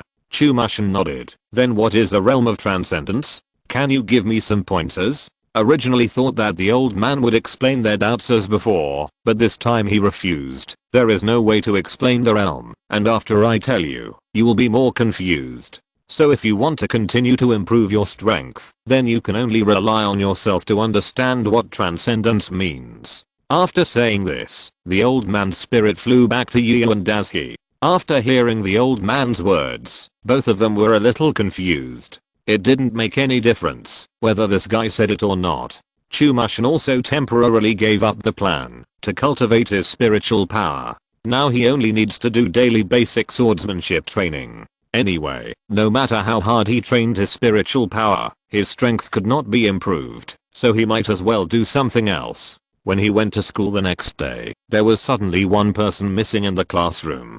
Daisuke looked and found that the missing position was not Nobita. Soon, the teacher walked into the classroom with his books, put the book on the podium, and cleared his throat.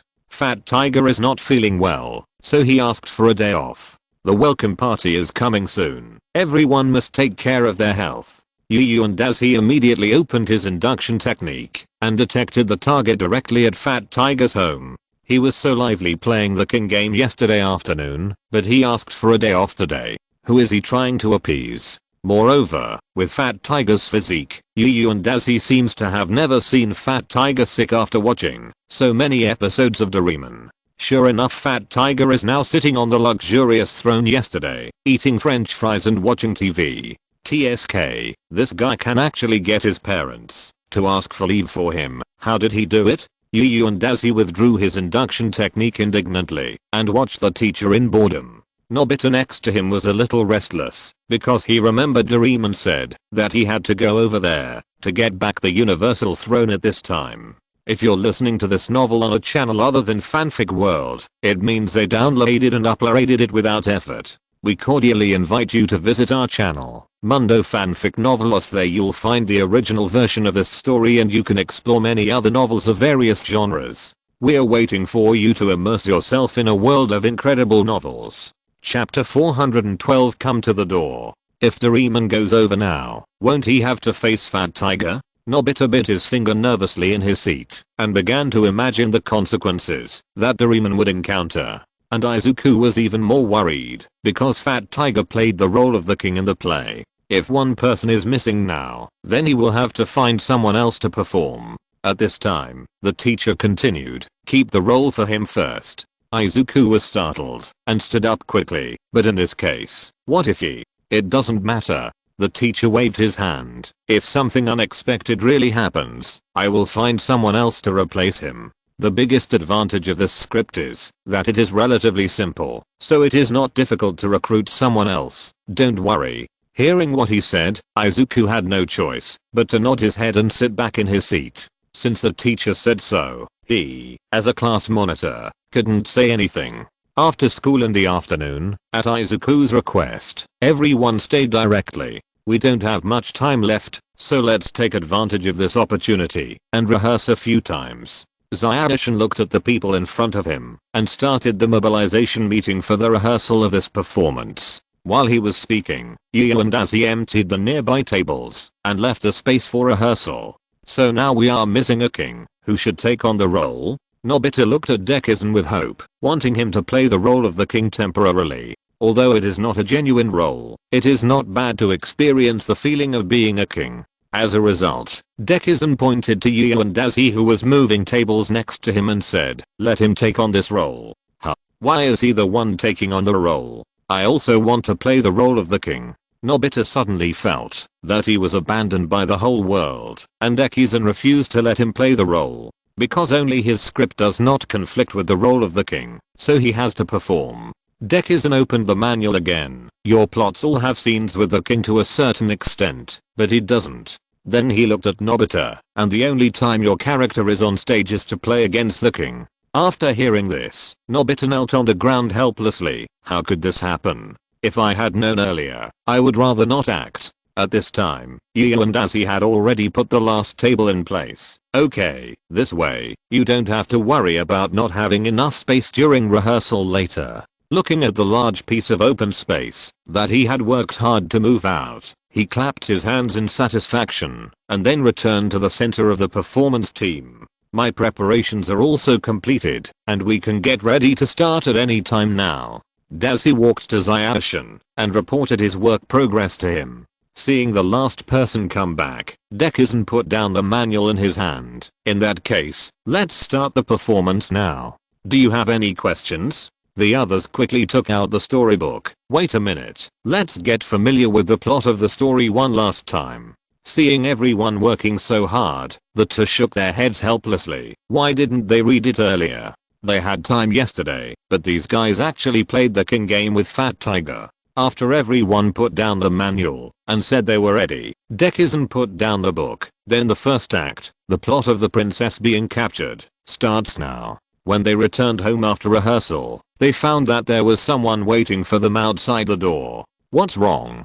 Could it be that the Inagawa Society has sent someone to my place again? This was Yu and Dazi's first reaction. After all, no one else would come to them on purpose. And those people were wearing black suits, either business elites or gangsters. The two walked to the door, and when those people saw them, they decisively surrounded them. Yu and Dazi, who was behind, saw that they were strangers and immediately went on alert, ready to fight at any time. What are you guys doing here? It seems that there is no connection between us. At this time, both of them were in a tense state of mind, but they were not afraid of fighting. What they were really worried about was that they might accidentally kill someone. The leader came forward with a serious face and handed two invitations to Yu and Dazi and Emushin. The two of them looked at this guy in confusion, then took up the invitation and looked at it carefully. Are you the staff of the Super Junior show of Remoi TV? After reading it, they both folded the paper with an incredible look on their faces, and their eyes changed when they looked at them. Tomorrow, we will be the special guests there? I'm so sorry, our school has something to do tomorrow. Before, the two of them made a big scene at the TV station and showed off in front of the national audience. It was also that time that made the ratings of this program soar to the highest level in history. It was also that incident that completely alarmed the senior executives of the TV station. Although it left an indelible psychological shadow on the host, those people still hoped that they would come back. So in the past 2 months, they have been tracking the whereabouts of the two teenagers. We already know that tomorrow is the school's welcome party, right? The leader pushed his sunglasses and said, we will send a special car to pick you up and give you a free dinner. We just hope that you can come to participate in the program. Then he took out a box and said, there are also these appearance fees. As long as you cooperate with our program, the price can be negotiated. Hearing about the appearance fee, Zyashin was a little tempted. After all, he didn't have much in his savings. The last time, the income was taken by Yu and Dazi on an excuse, and his savings are still less than 100,000. Dazi, why don't we go and take a look? It won't take much time anyway. Yu and Dazi looked at Zyashin with a hopeful face, and his eyes instantly turned into dead fish eyes. You are so easy to be bribed by others? What about the money that can't buy dignity? What does this have to do with dignity? I earned the money with my own ability. Dazi covered his forehead helplessly. Okay, then, you go by yourself. I'll stay at home. After saying that, he pushed Emushin to the staff next to him, and then prepared to go back to rest. He really didn't care about the opportunity to show his face in front of so many people. After accidentally participating in this event last time, he had already had a lot of trouble. Until now, Angshan has not forgotten to pester him to learn swordsmanship from him. The staff over there are also a little helpless. The most important thing is this kid practicing swordsmanship. Although this kid who participated in How Much Do Teenagers Know is not bad, the ratings rely on another one. Chapter 413. Big news. No, if this goes on, I won't get my bonus this month. The staff member made up his mind and once again stepped forward to stop Yu and Dazi, who was about to enter the door. It's like this. After we saw your swordsmanship before, we went to visit the famous kendo masters in Japan. Then he took out a notebook from his body and placed it in front of Yu and Dazi. I thought you were a disciple of these masters, but you have not worshipped under any master. As he spoke, he half squatted down so that his eyes could be at the same level as Yu and Dazi. If you agree, then we can introduce you to them. Ever since watching your video, these masters have expressed their intention to accept you as a disciple. How about reconsider it? Yu and Dazi originally wanted to refuse, but the old man in his sea of consciousness suddenly boiled. What do these guys want to do? Are they worthy of snatching disciples from me? Yu and Dazi scratched his ears. The shout just now made his sea of consciousness a little noisy. After calming down, he refused and said, forget it, I still don't want to become a disciple. There will be too many troubles at that time. Seeing that this guy was not willing to change his mind, the staff became anxious. Why are you so ungrateful? You have to think about it. Those masters are arrogant. This opportunity may only come once. Okay then. Yu and Dazi thought for a while and thought that if he kept refusing, the other party would not let him go. Instead of avoiding it all the time, it would be better to make a big news. So he asked back, will those masters come to the show? Seeing that he was willing to participate in the show, the staff also breathed a sigh of relief, and there was hope for the completion of the task. Of course, if you go, they will accept you as a disciple in person. Although he said so, there was still a hint of happiness in his tone. This guy said it very coldly, but in fact he didn't want to become a disciple of those masters. It turned out that he was just saying one thing and doing another. Well, go back and tell them that I will challenge all of them tomorrow. If any of them can beat me, I will be his apprentice.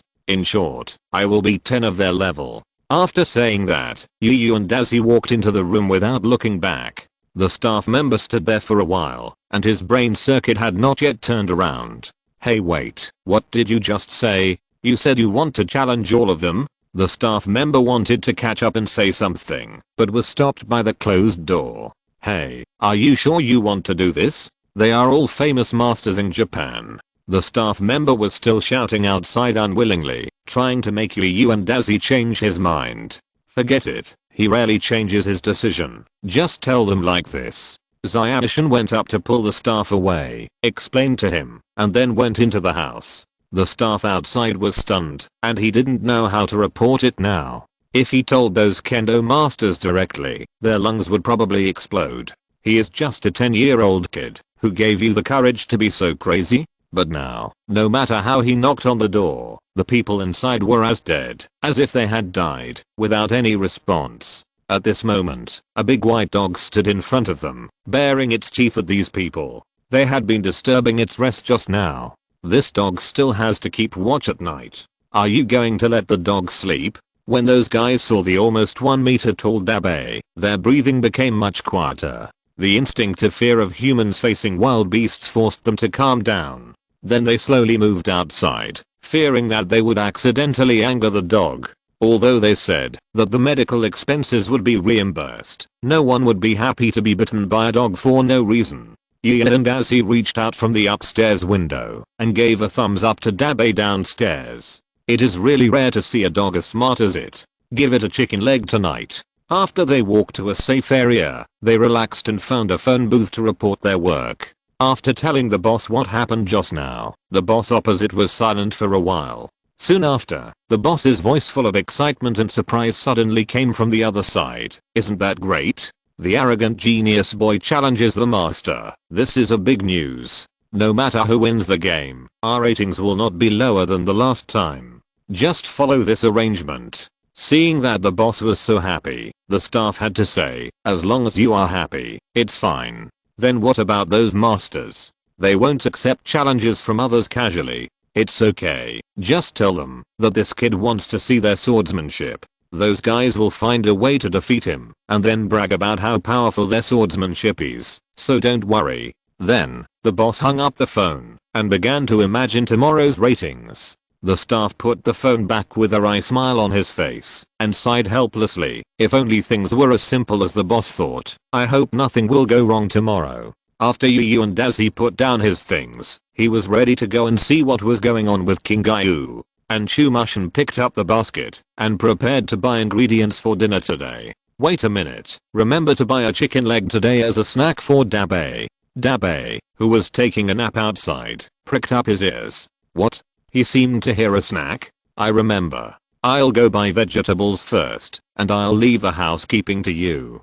After Zayashin left, Yu and Dazi also walked towards the study room next to him. At this time, the soul-devouring monument was still teaching King Gayu to recognize the demon language, and the stick in his hand was ready to prevent students from being distracted at any time. Seeing Yu and Dazi coming in, the old man stopped teaching anything else after he finished talking about this language. Okay, remember what you learned today. I'll check it tomorrow. If you don't remember it, you know the consequences. King Gayu, who was below, lay on the ground all of a sudden.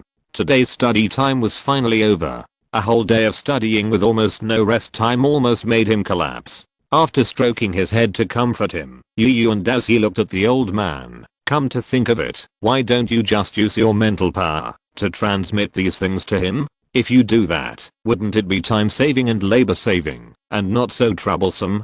Because the souls of the demon race in their infancy are weaker than those of humans. Have you forgotten when your memory awakened? It is very likely that he will not be able to bear so many things transmitted to him at once. Letting him remember these things can greatly train his soul, and these things are the foundation of our demon race. Only when he masters them personally can they have the meaning of inheritance. What's more, this is also an opportunity to train his learning and perception abilities. I will not let it go. After answering the questions for the two people, the old man ran back to Yu and Dazi's sea of consciousness. So, doing questions helps to train intelligence? Yu and Dazi touched his chin thoughtfully. Then the talent's grades are so good, are they all due to his usual practice of questions? I always feel that this explanation is not very reliable. Chapter 414 Fat Tiger Returns. The next morning, the teacher came to the classroom as usual and picked up yesterday's homework. Okay, everyone knows that today is the welcome party, so everyone should study in the morning. As soon as the voice fell, thunderous cheers broke out from the audience. Being able to skip classes is the dream of many students, and few people will be unhappy. The teacher clapped his hands to signal everyone to be quiet. Then we will study in the morning, and classmate Chumushin will come up to manage discipline. After saying that, he quickly left with yesterday's homework. He had to correct the homework quickly and go to participate in the preparations for the welcome party venue. Today, the teacher has a lot of things to do. Unlike the students who just need to watch, there is still a vacant seat below. That is Fat Tiger's seat. He still didn't come to school today, which made Chumushin very worried. He was originally scheduled to play the king, but this guy hasn't come to school yet. If this guy really doesn't come, then the stage play will really have to be performed by someone else. So he had to open his mental power to check Fat Tiger's condition. If the illness is not particularly serious, then find a way to call him over. But when he saw Fat Tiger, he couldn't help but clench his fists. What? This guy's actually watching TV at home? He really doesn't take the class honor seriously. He reluctantly retracted his mental power. Since Fat Tiger was like this, he had to let others play the king. Zayadishan held his books and sat on the podium. Then students, please study quietly. Dazi took out an extracurricular reading material without hesitation and started reading on his desk.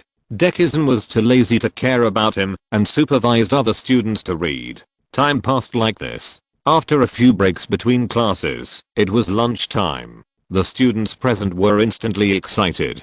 Today's class time is over. Dazi stood up and went to carry lunch with his partner Junshin. It is said that he was once a celebrity. Before they came to school, Junshin was the fastest runner. Now he only needs 7.33 seconds to run 50 meters. It can be said that there are few elementary school students who are faster than him. Of course, if they are willing, it is actually very easy to kill him in seconds. After being strengthened by magic, Dekisugi can also control the time of running 50 meters in less than 6 seconds. However, in order to protect themselves, these people behaved the same as before. They didn't know what the world's attitude towards them was, so they didn't dare to do anything too outrageous. Even the last time they subdued those bad boys, most of their memories were cleared by Yu and Azuki. The two carried the rice bucket all the way back to the classroom, and the other companions immediately came up to help. With the cooperation of everyone, all the food was quickly distributed to the students. Just as everyone was eating, the teacher walked into the classroom with a smile and finally completed the preparations. Students, get ready. Our entrance time is 12:50. Everyone hurry up. At this time, Yu and Azuki had finished his meal and picked up the milk next to him. 12:50, then the time is still early, there is still half an hour. Tsuneo Shiyuma next to him also nodded. Yes, the teacher is too impatient. After eating, the two opened and folded the milk carton as usual and handed it to the students, who were recycling the carton. Not long after, the teacher outside came in again. Okay, now everyone go out and line up. Everyone agreed in unison, walked outside, and lined up in 2 rows according to the formation of physical education class. At this time, the students of class 1 and class 3 also came out, and lined up in front and behind them. Led by a tall female teacher, everyone walked to the auditorium together. The 3 classes walked together, and occupied the prime location in the middle. After everyone sat down, the teacher walked to the front of his class. This time our performance order is the 7th, so everyone should go backstage to prepare when the 5th program starts. Then the teacher looked at the class monitor, then classmate Chumushin, the rest of the things will be left to you. Then he walked out again and continued to coordinate other work backstage. After the performance started, there were a lot of things to deal with, and he couldn't be idle. Everyone didn't speak, quietly waiting for the start of this welcome party. This time it should take 3 or 4 hours, and there is still a long time to wait. When all the students were seated, a middle-aged man walked out of the stage of the auditorium. He was the beloved principal. After listening to his meaningless talk for nearly half an hour, the event officially began. The first show of the performance was a musical as usual, performed by the 6th graders. Time passed quickly, and soon, the 5th drama began. And Izuki stood up, called the students who were performing, and went to the backstage together. At this time, the teacher had been waiting here for a long time, and took out a few sets of clothes, and handed them to the students. These are the costumes for your performance. The teacher is waiting for your performance here. He patted Zyadishin's shoulder, handed this important task to them, and then went to the logistics department. Gian and as he picked up the clothes of the black kidnapper and the king's clothes, and prepared to put them on together. There was no other way. The 2 minor characters appeared not long apart, so this was the only way. Just as they were about to change into their performance costumes, Fat Tiger's voice suddenly came from behind. Student Gian, where are you going with this clothes? The role of the king is mine. Everyone looked back, and saw Fat Tiger's mother and sister carrying him slowly. He raised his hand and threw the clothes to him. That's perfect. I'm also worried about how to play these 2 roles. Fat Tiger took the clothes and asked his sister and mother to take him to the dressing room next door. Chumushin frowned and looked at him. This guy was really a bit too much. Letting your relatives carry your sedan chair is really not what a child should do. Gian and as he yawned and walked to another dressing room to change his costumes. Seeing that they didn't say anything, Zyadishin also sighed and walked to the last dressing room. After Fat Tiger changed his clothes and came out, Fat's sister and his mother went back quickly. Now there is no one guarding the family store, and it is not ruled out that someone broke in and stole things. Gian and as he also changed his clothes and walked out. At this time, he was really dressed in black. This thing is really troublesome. You can only see the eyes from the outside. Just find someone to act. He continued to yawn. The whole process was only 2 scenes, and there were not many lines. It was really just a formality. Finally, Xiaoshan also changed into a blue and white prince suit and walked out of the dressing room. He pulled at his clothes unhappily. The clothes are so uncomfortable. Why would a prince wear this? Chapter 415 Performance. Seeing him complaining like this, Dazi pulled his nightgown and said, "Think positively. At least your role is enough. Just be patient." Nobita, Sunya, Shizuka and others also walked into the dressing room, waiting for others to come and perform. At this moment, a small figure suddenly appeared outside and ran towards Yu and Dazi. "Brother, I'm here to see you." King Gaiu threw himself on him and hugged him tightly. Yu and Dazi wanted to push him away helplessly, but this guy stuck to him and couldn't be pushed away. "That's great. Today I finally don't have to listen to that old man teaching the demon tribe characters." He kept rubbing his face against others, feeling very happy. Of course, this sentence cannot be said out loud, otherwise it may cause unnecessary trouble. Yu and Dazi pulled his face away. "Why are you here? Where is the old man? He said you have a performance today, and since I can't concentrate on learning, he asked me to come out and relax." After King Gaiu finished speaking, he jumped off his hand and landed steadily on the ground. "Then brother, where should I watch your performance now?" "Here." He looked around curiously and prepared to find a place to sit down and watch their performance. "No." Yu and Dazi picked him up. "I'll take you to the audience. You wait for us there." After saying that, Yu and Dazi took him away from the backstage. Nobita and Fat Tiger next to him had question marks on their faces, and they didn't understand what the child was saying at all. Because King Gaiu's Japanese was not yet proficient, he had been using the demon language. The two of them didn't know this language, so it sounded no different from listening to a heavenly book. Demishan and Yu and Dazi could only communicate with each other through the translation of mental power, which was indeed very troublesome. At this time, the rest of the people also changed their clothes and came out and began to adapt to their costumes. Okay, now that everyone has changed their clothes, let's familiarize ourselves with the script again. Xiaoshan took out the storybook that the teacher had given him from his pocket and confirmed his lines for the last time. Yu and as he made the dark star cloak invisible, returned to his class area, quietly went around to the back and put King Gaiu down. "Wait here, I'll pick you up after the performance. Don't run around." King Gaiu nodded obediently, and Yu and Dazi went back with peace of mind. Although this child is indeed very active, he generally won't disobey others' orders. At this time, the 5th program has been performed, and it is the turn of the 6th program. In the 2nd grade seats, a large number of students also stood up and prepared to leave the auditorium. They are the 8th performers, so they also need to go backstage to prepare for the performance. Yu and as he also followed the trend of going out, but he was the 1.4 meter tall person standing among the 1.1 meter tall students, which was always a bit awkward.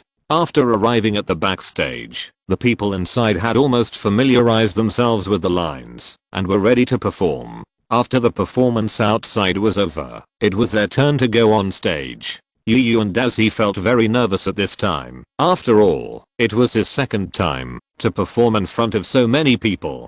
Thinking of this, the accident of the last performance appeared in his memory again, making him shudder. Really, why did I suddenly think of this? It's really a not so good memory. Just as he was talking to himself, the host outside made a gesture of invitation. "Please invite the 4th grade 2nd class to perform a drama for us, Princess of Shirashima Castle." As the host left the stage, their turn for the big show finally kicked off. Yu and Dazi pushed the wooden board of the castle over with one hand, and Shizuka stood on it and started the performance. "Really, my father actually wants to marry me to the prince of a neighboring country without asking my wishes."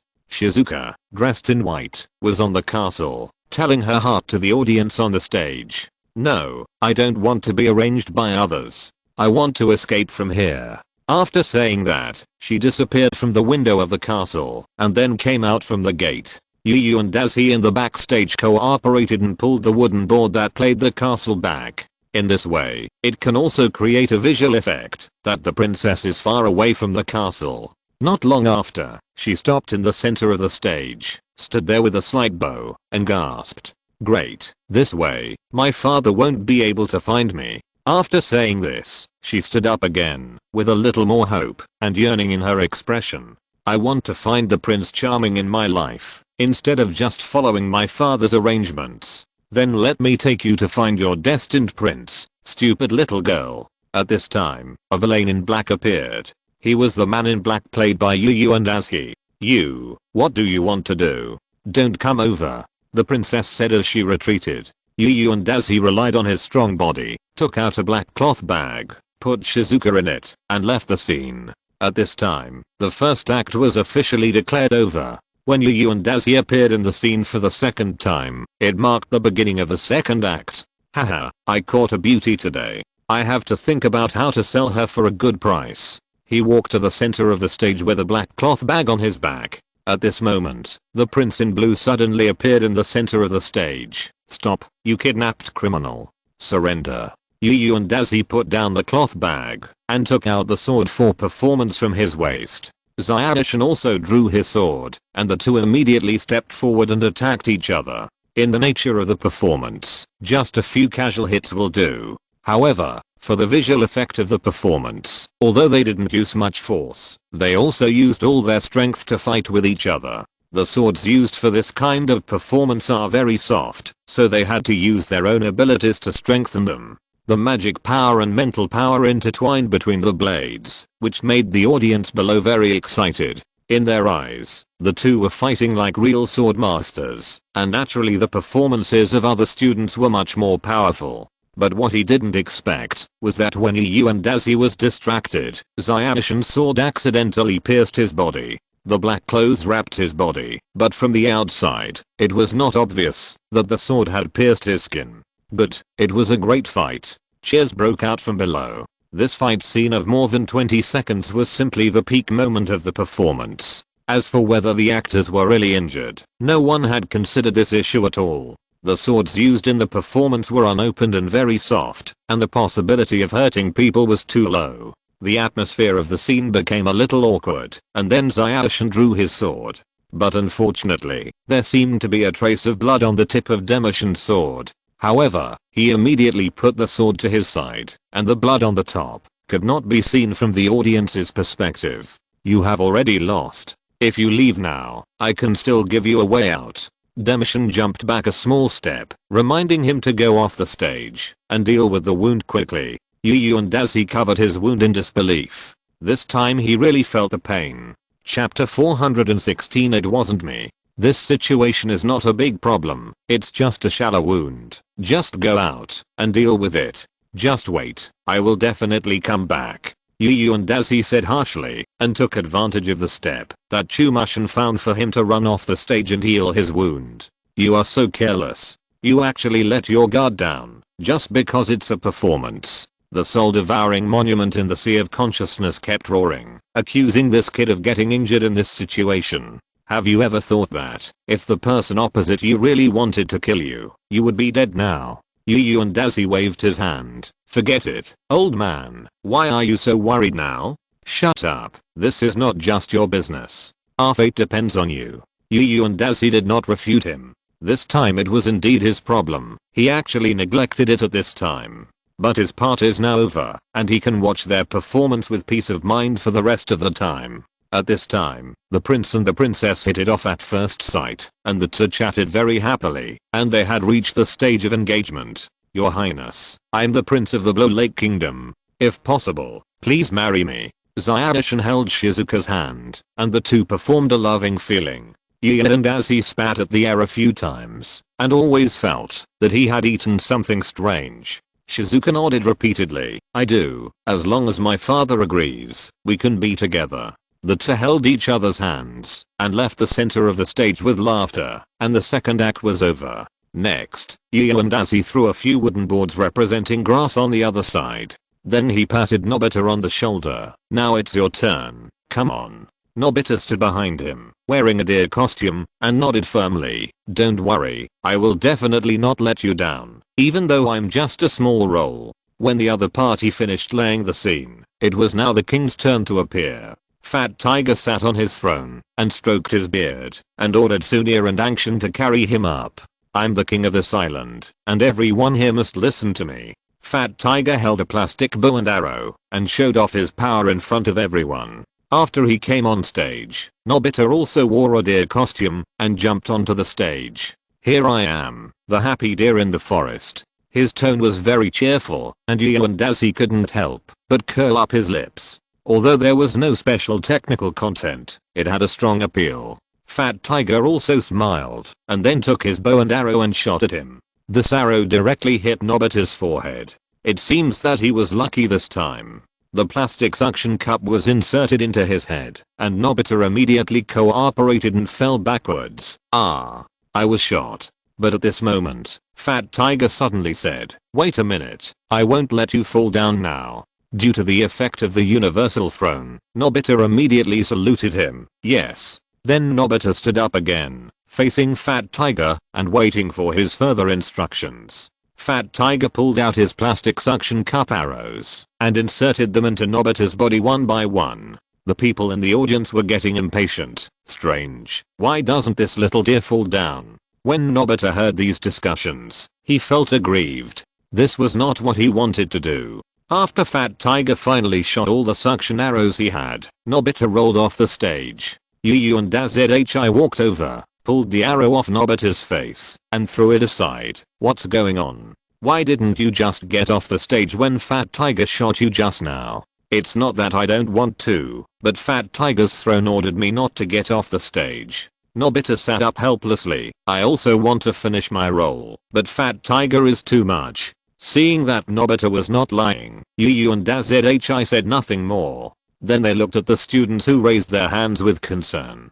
They were now very worried about how the situation would develop next. If Fat Tiger's throne could really make people unable to resist, then the problem would be serious. If it were based on Fat Tiger's personality, he would definitely change the script according to his own preferences. While Nobita was explaining, the stage play on the stage had reached the part where the prince and princess went to meet their father-in-law. "Father, please forgive my daughter for being unfilial. I want to spend the rest of my life with this prince." Shizuka and Daisuke stood on the stage, smiling at Fat Tiger on the throne, waiting for his lines. "I'm sorry, I don't forgive you. You should stay with me forever." Everyone in the audience was shocked by this scene. The story they remembered didn't seem to be like this. Yu and Dazi slapped himself in the face. I knew that this guy would never do anything good. Aizuki and Shizuka on the stage were also stunned for a moment. "Why don't you play by the rules?" Seeing their astonished faces, Fat Tiger shouted, "Stop talking nonsense. I'm the king now. I have the final say on everything." After receiving the order, Aizuki and Shizuka immediately bowed to him, as ordered. Then Fat Tiger waved his hand. "Okay, now your highness, you can leave." Aizuki on the stage bowed again, and then slowly left the stage. After returning to the stage, Aizuki felt that his lungs were about to explode because of that guy. Really, what on earth does this Fat Tiger want to do? If we weren't on the stage, I would definitely go over and beat him up.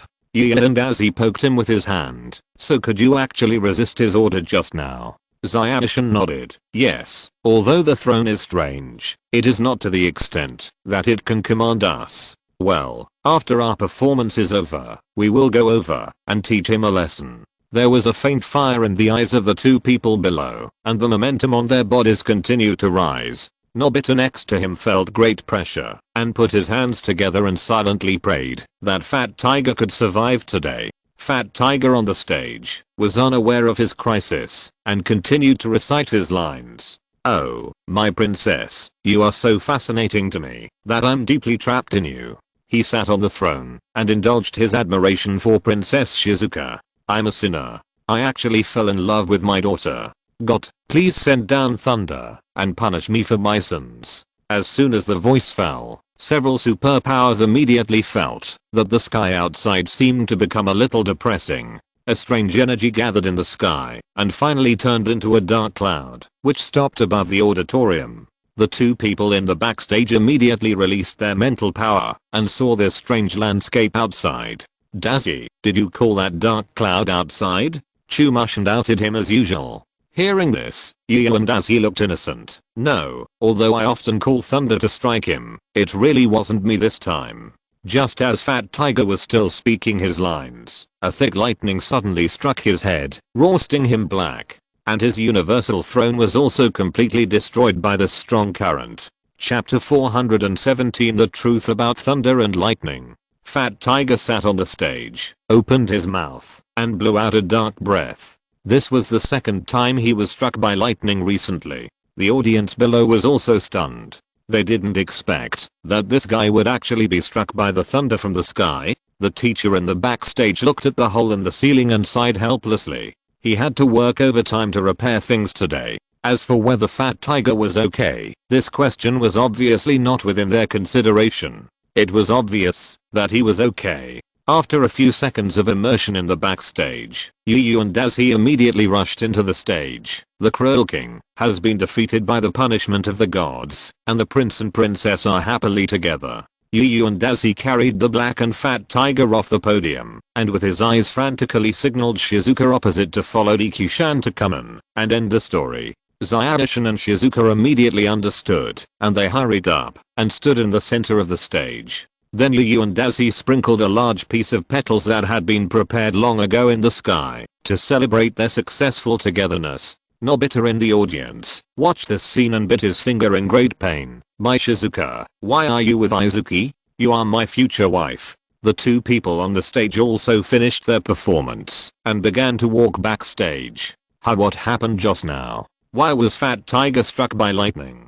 Could it be the effect of the throne? Nobita suddenly came from behind the others. The throne will make it impossible for people to disobey his orders. Maybe this time, God was also ordered by him? Hearing this, Daichi and Kozan looked at Nobita with a look of "Are you kidding me?" on their faces. Even they can resist the orders of the throne, let alone the sky with a higher status? Nobita was embarrassed to be seen by them. I'm just guessing. I don't know if it's true or not. At this time, the teacher ran over from the back. The performance is over. Everyone go change clothes. Their costumes are used by others, and they must not be allowed to wear them all the time. Everyone agreed and then pulled Fat Tiger down from the throne. Dazi waved at him. Then teacher, let's go and return the costumes now. The others also gathered backstage and went into the small room to change clothes. Then what should we do with this guy? Xiaoshan, who had changed his clothes, pointed at Fat Tiger lying on the ground. And as he pushed him away, isn't this easy? Just leave it to me. Then he walked forward and hit him in the face with a palm strike, making him roll on the ground for a few rounds. Fat Tiger was awakened by the pain. He stood up, covering his swollen face. Which bastard attacked me just now? I'll beat you so hard that your mother won't recognize you. Hearing this, and as he stepped forward again, it was me who hit you just now.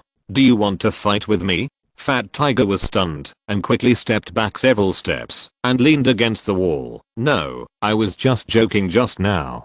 Don't take it seriously. Seeing that he was so sensible, he stood in another corner. That's good. Go change your clothes quickly. After everyone returned their clothes to the teacher, they left the backstage and returned to the audience. Anyway, with this accident, Chumushin didn't expect to win the award in the judging.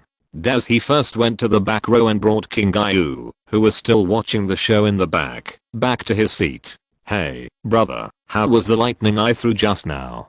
Didn't it make you feel relieved? As soon as he brought him back to his seat, King Gayu asked him quietly with an excited look on her face. What did you say? Was it you who struck the lightning that hit Fat Tiger just now? Yeah, that bastard really deserves a beating. Since he asked someone to strike him, I will fulfill his wish. After hearing what he said, and as he smiled and gently pinched his face with his hand. Yes, you did a great job just now. People like him should be taught a lesson by others. Oh, by the way, has the old man passed on the inheritance to you now, so that you can learn to use your own power? King Gayu shook her head. Not yet. Summoning lightning is my talent. He said he would give me a basic spell tomorrow. And as he nodded, and then continued to watch the performances of other classes with him. Not long after, it was the turn of the class that competed with them for Journey to the West. What's more unfortunate is that they happened to be performing the plot of crossing the Flame Mountain, which everyone had just experienced some time ago. Dekisugi and Nobita both clenched their fists. This should have been their class's performance project. and Kingayu in his arms, was obviously in a much lower mood, probably because this class performance brought back some bad memories. In the following performances, there was no such situation that made everyone's emotions out of control. Speaking of which, now many of our people have deviated from the settings in the original work, right? He quietly comforted Kingayu, while sighing in his heart that it was not easy to lead these children. After everyone finished their performances and the selected class went on stage to receive the awards, this welcome party ended. And as he picked up his watch to check the time, and it was already 4:30, before he knew it, everyone went back to the classroom first, cleaned up the hygiene, and then carried their school bags, and left the school. According to their agreement, they will go there to participate in a new round of Super Junior show today. The most eye-catching thing is which Master Yu and Dazi will be accepted as an apprentice. When Kingayu arrived at the door of their house, they saw a black Toyota parked in front of them. Next to them was the familiar staff member, who had been standing there waiting for them for a long time. After greeting them, the two walked into the room and put down their things. Then Dazi looked at Kingayu next to him. How about you go over there and take a look? Kingayu nodded and quietly followed them after turning invisible. The two of them simply tidied up their appearance in the room, then opened the door and walked in front of them. Okay, both of us are ready. We can set off now. And as he opened the car door and got in the car first, followed by Kingayu, and Zayashin got in last. The staff also came to open the door, sat in the driver's seat, and fastened the seatbelt. Then let's go directly to the TV station now. Should it be okay? Zayashin nodded. Of course. I'll trouble you now. He agreed in front, then stepped on the accelerator, and everyone set off to the TV station. Chapter 418 afterwards. At this time, the host of the program was still pacing back and forth in his room. When he thought of those two strange kids, his head was twice as big. The previous program was simply the worst one he had encountered in his career. In the first segment, a bad boy broke in and beat up several security guards. In the end, the previous champion was also beaten by others. In the second segment, for some reason, the first contestant fainted in his preparation room. Forget about the third segment. The person who was supposed to sing was directly knocked unconscious by the ceiling. Since then, the safety of this program has been questioned by those parents. Equipment safety, personnel safety, God knows how much pressure he has been under. Who knows, so many bad boys will rush in. Who knows why that person fainted? Who knows why the ceiling fell? What do these things have to do with me? As the host of the program, he has been considered an ominous person since then. The bosses of other companies all believe that, as long as he is in the place, nothing good will happen. Therefore, this misunderstanding completely cut off his desire to change jobs. Walking to the mirror, the makeup artist next to him put on light makeup for him to make him look more pleasing to the eye. He adjusted his bow tie to make sure there were no hidden problems with his clothes. After all, the hosts of this program are all children, so he must be the face value here. He took 2 deep breaths to calm down. No matter what, he still had to eat. Think about it in a positive way. At least the ratings are high today, and his bonus is also high, so he can prepare to marry his wife earlier. Then he left the dressing room and walked into the first competition venue to check how the preparations were going. Not only children came here today, but also respected kendo masters. If their preparations are not good, it will discredit this TV station, and the problem will become very serious at that time. At 5:30, Yu and Dazi and his group finally arrived at Rime TV station. Okay, children, I'll take you to the side to change your clothes now. The staff took them to the locker room on the 2nd floor and changed into kendo clothes. After all, he was going to be someone's apprentice, and it would not be good if he was dressed too informally. And Ikushan was taken upstairs by another person to change into a suit. The boy knows a lot this time, so he must be given a uniform. Yu and Dazi looked at the kendo uniform in his hand with a look of disgust. This fabric doesn't seem to be very good. Is it a cheap one bought from somewhere else? The staff member smiled helplessly. No way, time is urgent, I can only buy this.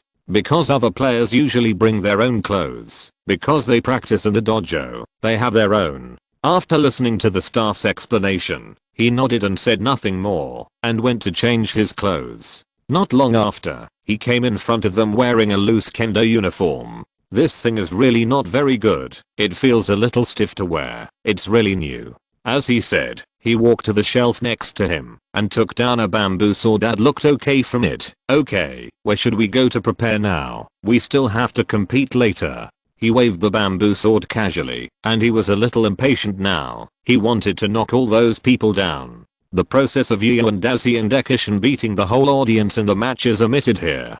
Finally it's done. Now those guys shouldn't bother me anymore, right? Yu and Dazi and Dekishin were walking on the way home, looking relaxed and happy. Dekishin shook his head helplessly. You beat them up like that. I guess they won't come to you again. Previously, during the National Live broadcast, Yu and Dazi went on stage alone and hooked his finger. You all come on together. I'm in a hurry. It doesn't matter if he didn't say it. This sentence directly made the people below furious. How dare this kid look down on others like this? Then he spent 3 seconds to deal with the vanguard officer first and spent half a minute to knock down more than a dozen so-called kendo masters in the audience. The host, who was standing next to him at the time, was so embarrassed that his face turned green. At least give him some face in this occasion. So what? When they were competing, the force they used was about the same as this. I didn't take advantage of them in terms of physical fitness, they just didn't learn well enough. Just now, in order to hone his swordsmanship, he did fight those people in an upright manner. Although the swordsmanship of these people has reached a peak, it is still far from the swordsmanship inherited by the Demon King. In addition to the 7 swords, there is also a series of supporting swordsmanship in the inheritance, including force generation methods, first attack, counter-attack, etc. These are specially set up to allow users to lay a foundation for practicing advanced swordsmanship. Just using these sets of swordsmanship, all those masters were defeated. But it's not that they are not good. In fact, those people are also very powerful, but they have too little experience. Even if a person at the bottom of the mountain has good eyesight, his vision is not as good as that of a person standing on the top of the mountain. Moreover, the Demon King has dealt with too many opponents, and every move and every style is honed in blood and fire. Yu and Dazi has also experienced several life and death battles, and his reaction during the battle is not comparable to that of ordinary people. In addition, it is a peaceful time now, and those people rarely use swordsmanship to fight with others, so their practical experience is weaker. So even if he doesn't use force to defeat cleverness, it is predictable that those people will lose. Forget it, let's not talk about this. What is your price for clearing the level this time? Yu and Dazi looked at the box in his hand, his eyes full of curiosity. Chumushin patted the box in front of him happily. You are talking about this. All of them are foreign classics that are hard to find at ordinary times. After hearing his words, Yu and Dazi's interest was immediately reduced by more than half. There are so many books, it seems that there should be no more empty space on his bookshelf. Looking around, there are no people around for the time being, so Yu and Dazi stuffed the box into Kingayu's clothes. Anyway, it's his locker, and it doesn't matter if he stuffs some things in it. Okay, where shall we go to eat tonight? I'm so hungry. I don't know, just find a buffet, right? You just want to eat anyway. In this regard, Chumushin didn't have any place he wanted to go, so he just followed Yu and Dazi's preferences. Yu and Dazi immediately took out a few coupons from Kingayu's clothes, and the dates on them had not yet passed. The two of them found a coupon at random, asked someone for directions, and walked over there. At this time, the buffet owner didn't know that the disaster was about to come. And now there is another little killer in their team of foodies. Although this child's appetite is not as good as Yu and Dazi's, it is also not to be ignored. The scars from the previous scratches have not healed, so a lot of energy is needed to replenish the body's consumption. And their demon power and physical training are also closely related to eating a lot. The three of them handed the coupons to the waiter with smiles on their faces and walked into the buffet restaurant in a uniform pace. If you're listening to this novel on a channel other than Fanfic World, it means they downloaded and uploaded it without effort. We cordially invite you to visit our channel, Mundo Fanfic Novelos. There you'll find the original version of this story and you can explore many other novels of various genres. We're waiting for you to immerse yourself in a world of incredible novels. Chapter 419 The Power of Revenge. In the TV station's office, the program director looked at the ratings of his program and couldn't stop smiling. The peak ratings of the program exceeded 60%, and the average was more than 40%. There was no better performance. The host of the program looked at the ceiling. His eyes had lost focus. He now felt more and more that he was not suitable for this line of work. Those two children were simply disasters. Those kendo masters were now very annoyed. They had lost all their face in front of the national audience. The anger naturally fell on the host who was closest to them first, and he was scolded. In the next program, the child took the prize away again, and he had to deduct part of his salary again. The other prizes didn't matter, but those books were very precious, and they were unique copies proofread by famous people. This increased the difficulty of the test questions, thinking that no child could take them away, so these things were taken out as prizes. Compared with these, the astronomical telescope, that only cost 200,000 yuan before was nothing. What made him feel a little relieved was the singing performance afterwards, which also helped him regain some confidence as a host. Seeing that he was a little depressed, the person in charge walked over and patted him on the shoulder. "Old friend, I wish us a happy cooperation." Haha. This was the only way he could think of to respond. In the buffet restaurant, after Yu and Dazi and Kingayu had eaten their fill, they left the buffet restaurant with satisfaction. And in this city, there was another buffet owner who was exhausted from eating. "Okay, today's mission has been successfully completed.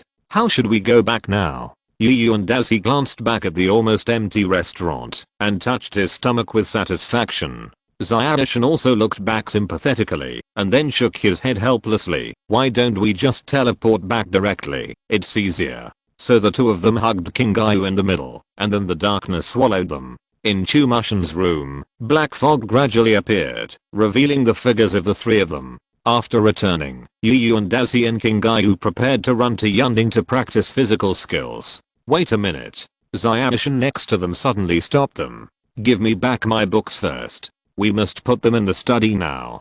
Dazi nodded, took the box out of Kingayu's clothes, and threw it to him. Then the two left the room, and went to practice physical skills on the top of the cloud. And Emerson took the small box to the study next to him, and began to classify the books one by one, and then put them into the bookshelf one by one. He had wanted to read these foreign masterpieces for a long time, but he was limited by the language. After all, he was still young, and didn't have time to learn too many languages. At this time, in a dojo not far from the TV station, the sword masters were sitting on the floor. It was almost completely dark, but these people had no intention of turning on the lights, and the atmosphere was terribly depressing. "I never thought that one day we would stand on the same front." A middle-aged man in his 50s looked at the silent crowd and spoke first. The other middle-aged man with a turban on his head shook his head, not quite agreeing with his words. "Don't get me wrong, we are not on the same front. Now we just have a common goal." "That's right. Even if we are all defeated by him, it doesn't stop me from disliking you." The atmosphere at the scene became solemn again, and everyone clenched their knives. Although they didn't have the legendary blades like An Gang, these knives were also made by famous masters in history. Whether it was the sharpness or the toughness, they were not comparable to ordinary blades. "So you must fight me to the end? I don't mind beating you up first. Then you come and try it. Anyway, I'm also holding a ball of fire in my stomach now." As they spoke, the two of them stood up and prepared to draw their knives. Just when they were about to fight, the oldest man finally couldn't help it. "Enough." The grandfather, who was already in his 60s, stood up, and his whole momentum instantly became fierce, and the people present didn't dare to breathe. "Why are we gathered here now? Have you forgotten so quickly?" He swept his eyes over everyone present. "No civil war is allowed before the mission is accomplished." The two men who were arguing with each other looked at each other unwillingly, and then sat down with their swords in their arms. Seeing the situation return to calm, the old man took a deep breath and sat down in front of everyone again. "Now we should discuss how to avenge him and restore our reputation at the same time." After talking about this issue, the scene suddenly became more depressing than before. They all felt that the guy's swordsmanship was very strange, and it seemed to surpass all the swordsmanship they knew. Moreover, his body speed, reaction speed, ability to break moves, and even physical strength seemed to be slightly better than Th's, which was simply unreasonable. With this supercognitive strength, they had no chance of winning the game at all. In other words, it seemed impossible to win him fair and square. The scene was very quiet, but at this moment, several golden spots of light suddenly appeared in the air. Are you thirsty for power? An emotionless female voice appeared above their heads. These people reacted quickly and immediately drew their knives. Who is it? The female voice ignored them and continued to ask, do you desire power?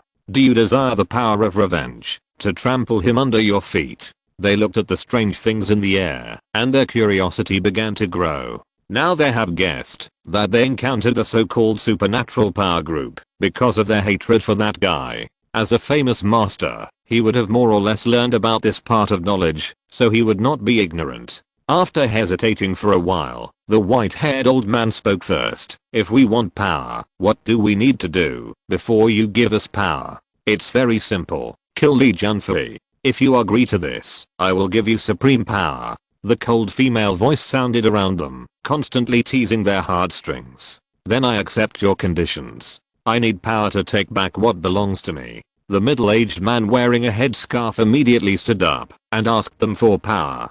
Seeing this, the others also stood up quickly. We also want power. The light point in the sky was silent for a while, and soon after, it continued to speak again. You all agreed, but there are only 6 opportunities. That is to say, at most 6 of you can get this opportunity to revenge. After a while of silence, the old man spoke. Is anyone willing to voluntarily withdraw from this competition? The others silently tightened their swords. I don't think anyone will voluntarily give up this opportunity. What do you think? As soon as the voice fell, everyone drew their swords at the same time and started this melee. The light reflected by the sword blades almost illuminated the room. A few minutes later, the last 6 people stood in a pool of blood, looking at the corpses beside them. The turbaned man stepped forward. Then let us complete this revenge for you. The old man also nodded. Okay, now we will form a circle in the middle and randomly select a light point to prepare for its reception and inheritance. The other 5 people nodded and came to the front of the 6 light points with him. Because these light points are randomly selected, no matter what you get, you are not allowed to regret it. The turbaned man randomly picked a light point and stood below. Others also found their own light spots and were ready to accept this so-called supernatural power. Chapter 420 Terrible Luck. Just when everyone was waiting for the light to choose them, a flash of knife light passed by, and a cut appeared on their abdomens. The 5 people looked at their stomachs in disbelief, unable to believe that they were betrayed at this time. Why didn't we agree that the 6 of us would accept these 6 parts of the inheritance? The man in the turban looked at the old man, gritting his teeth and wanting to tear him to pieces. The old man picked up the knife and wiped the blood on the blade with his hand, because they just said that at most 6 people can accept the inheritance, but they didn't say that it must be 6 people. Do you want to take all the inheritance in here by yourself? Aren't you afraid of getting a stomachache? He smiled and nodded. Yes, for something like this, only I need to accept it. Then a flash of sword light passed by, and a cut appeared on their throats, and blood gushed out of the wound. After doing all this, the old man's face did not change at all. Okay, I have dealt with all of them, and now the inheritance is all mine. The light in the sky did not speak, tacitly agreed with his statement, and floated directly to the old man, and sank into his body. At this moment, a huge amount of information poured into his mind, causing him to close his eyes. After a long time, he opened his eyes again, and the corners of his mouth couldn't help but curl up. It turns out that we have been sitting in the well and watching the sky. Is there such a magical thing in the world? Then he frowned again. But how can we find the man named Lee Junfei? You don't have to worry about this. A cold electronic voice sounded in his sea of consciousness. Because you have enough fragments, I can keep some of them intact. When you get close to Lee Junfei, I will naturally give you a hint. The old man wiped the blood off the sword and slowly inserted the blade into the sheath at his waist. Really? Then it won't be as troublesome as I thought. If we want to find someone. He walked to the door. This is one of the Dodgers under his name, and usually no one is there. I'm sorry. I will remember your sacrifice in order to make me a god. In the early morning, when everyone was fast asleep, King Gayu suddenly ran to Yu and Dazi and whispered, "Brother, get up.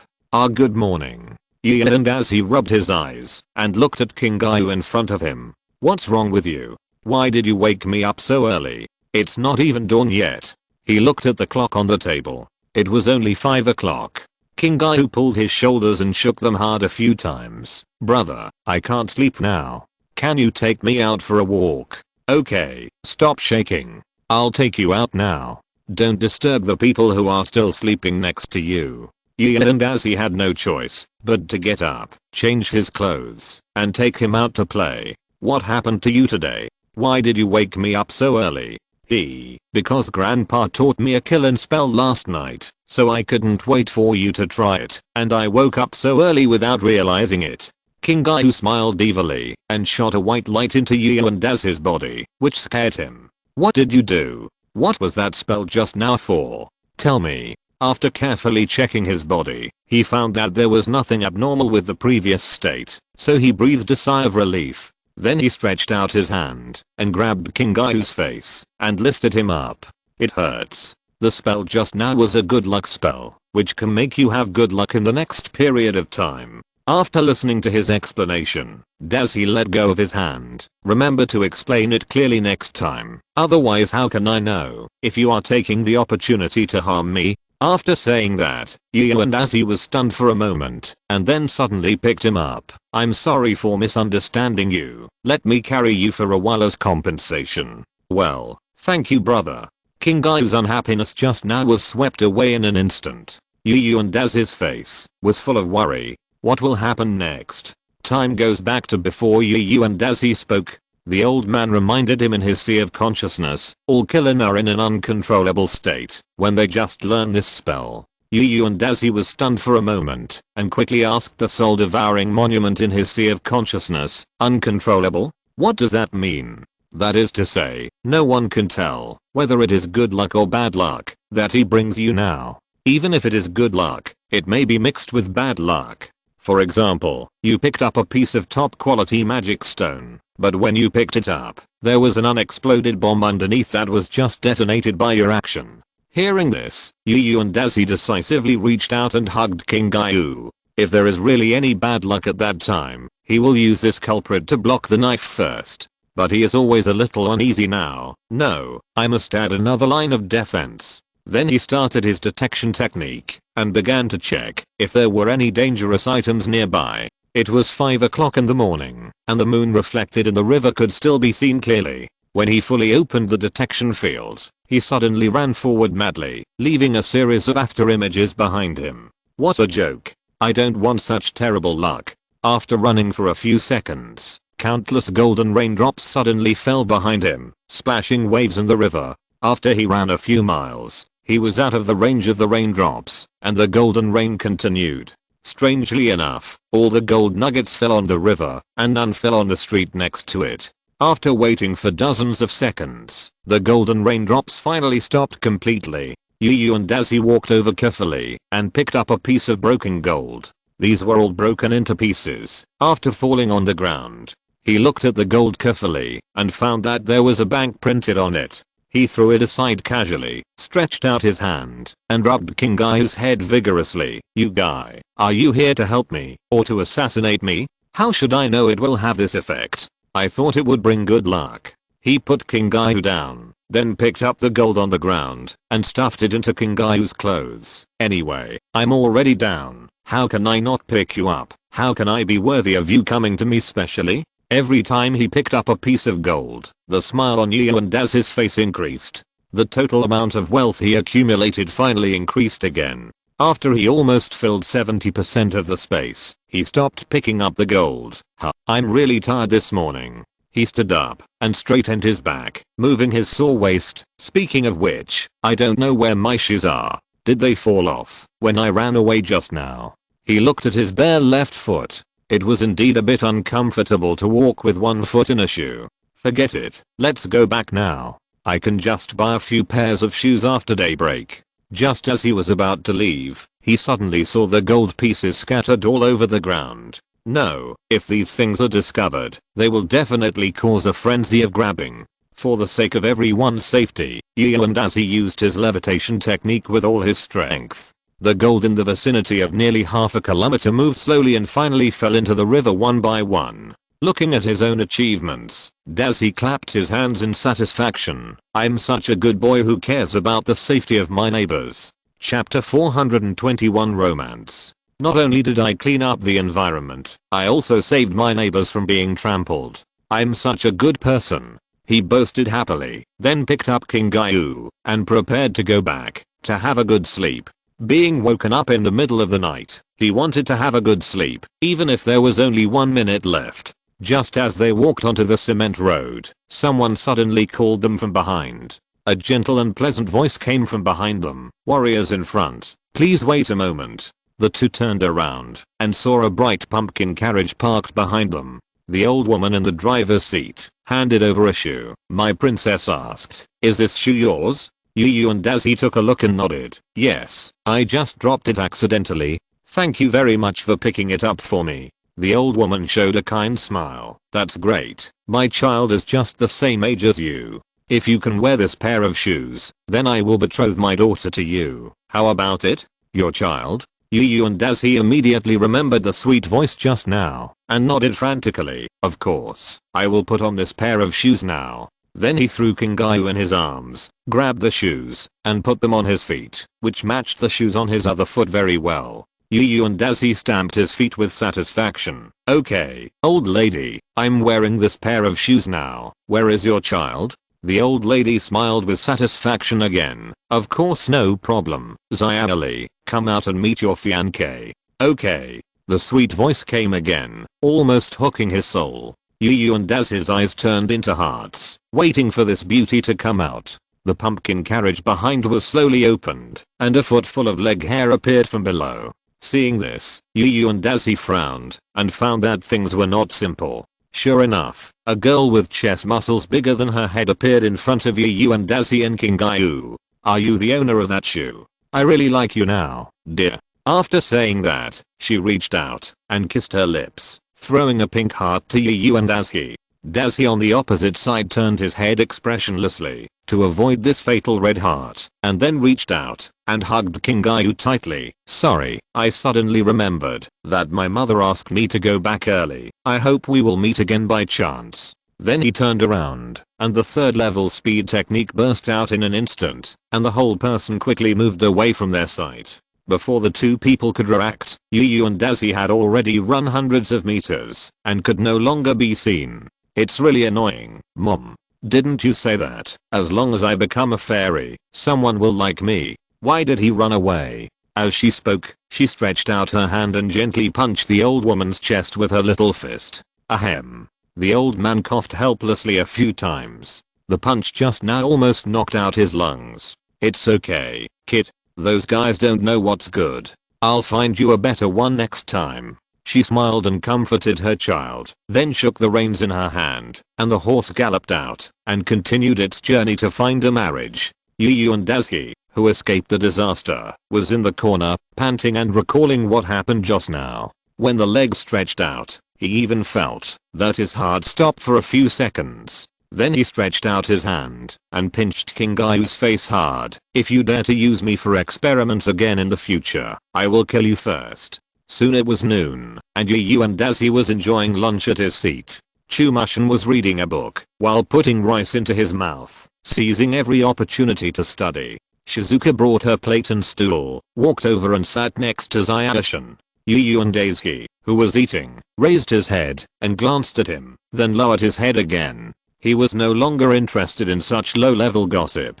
Mr. Izuku, I watched the Super Junior show yesterday afternoon. You are really amazing. You know all the answers to such difficult questions. She looked at Xiaoshin with an inexplicable feeling in her eyes. Nobita, who had been listening at the side, immediately became alert and even dropped the spoon in his hand in shock. What's going on? Isn't Shizuka my wife? Why is she so close to Izuku?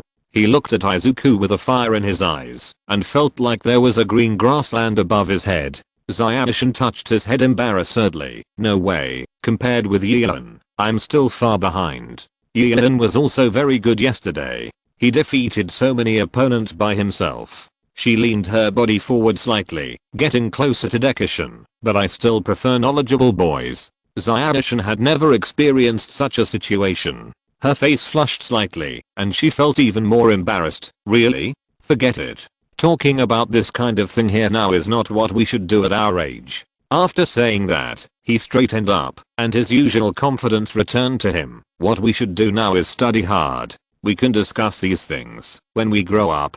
After hearing his words, Shizuka smiled and returned to her normal sitting position. Yes, I now find that I like you more and more. Ambitious boys are really lovable. Ian and Daisuke, who had watched the whole process from the side, slowly picked up the small spoon, sucked the sauce on it with his mouth, and then aimed the spoon at someone who was grinning. The spiritual power exploded in his sea of consciousness. Kirisuka, have you had enough fun now? Then he threw the spoon hard at Kirisuka, who was still immersed in his prank.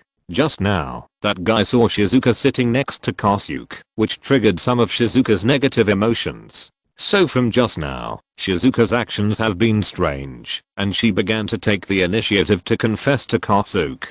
Kirisuka was waiting for Kosuke to make a fool of himself, and didn't notice that Yu and Daisuke had already discovered him. At this moment, Aurora appeared in his sea of consciousness, almost scaring him to death. This is not over yet. Before he could recover from the shock brought by this sentence, he was hit in the face by a soup spoon. After being hit in the face by this set of moves, he fainted without any ability to resist.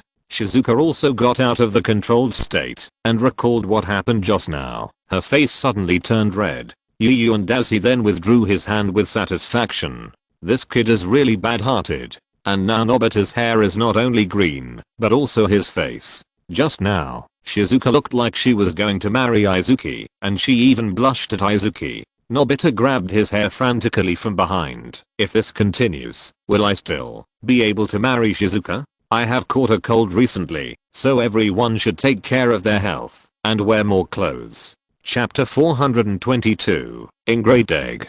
So what should I do now? Isn't my future over? Nobita, who had already fallen into collapse, lay on the table. He no longer had any thoughts about his future.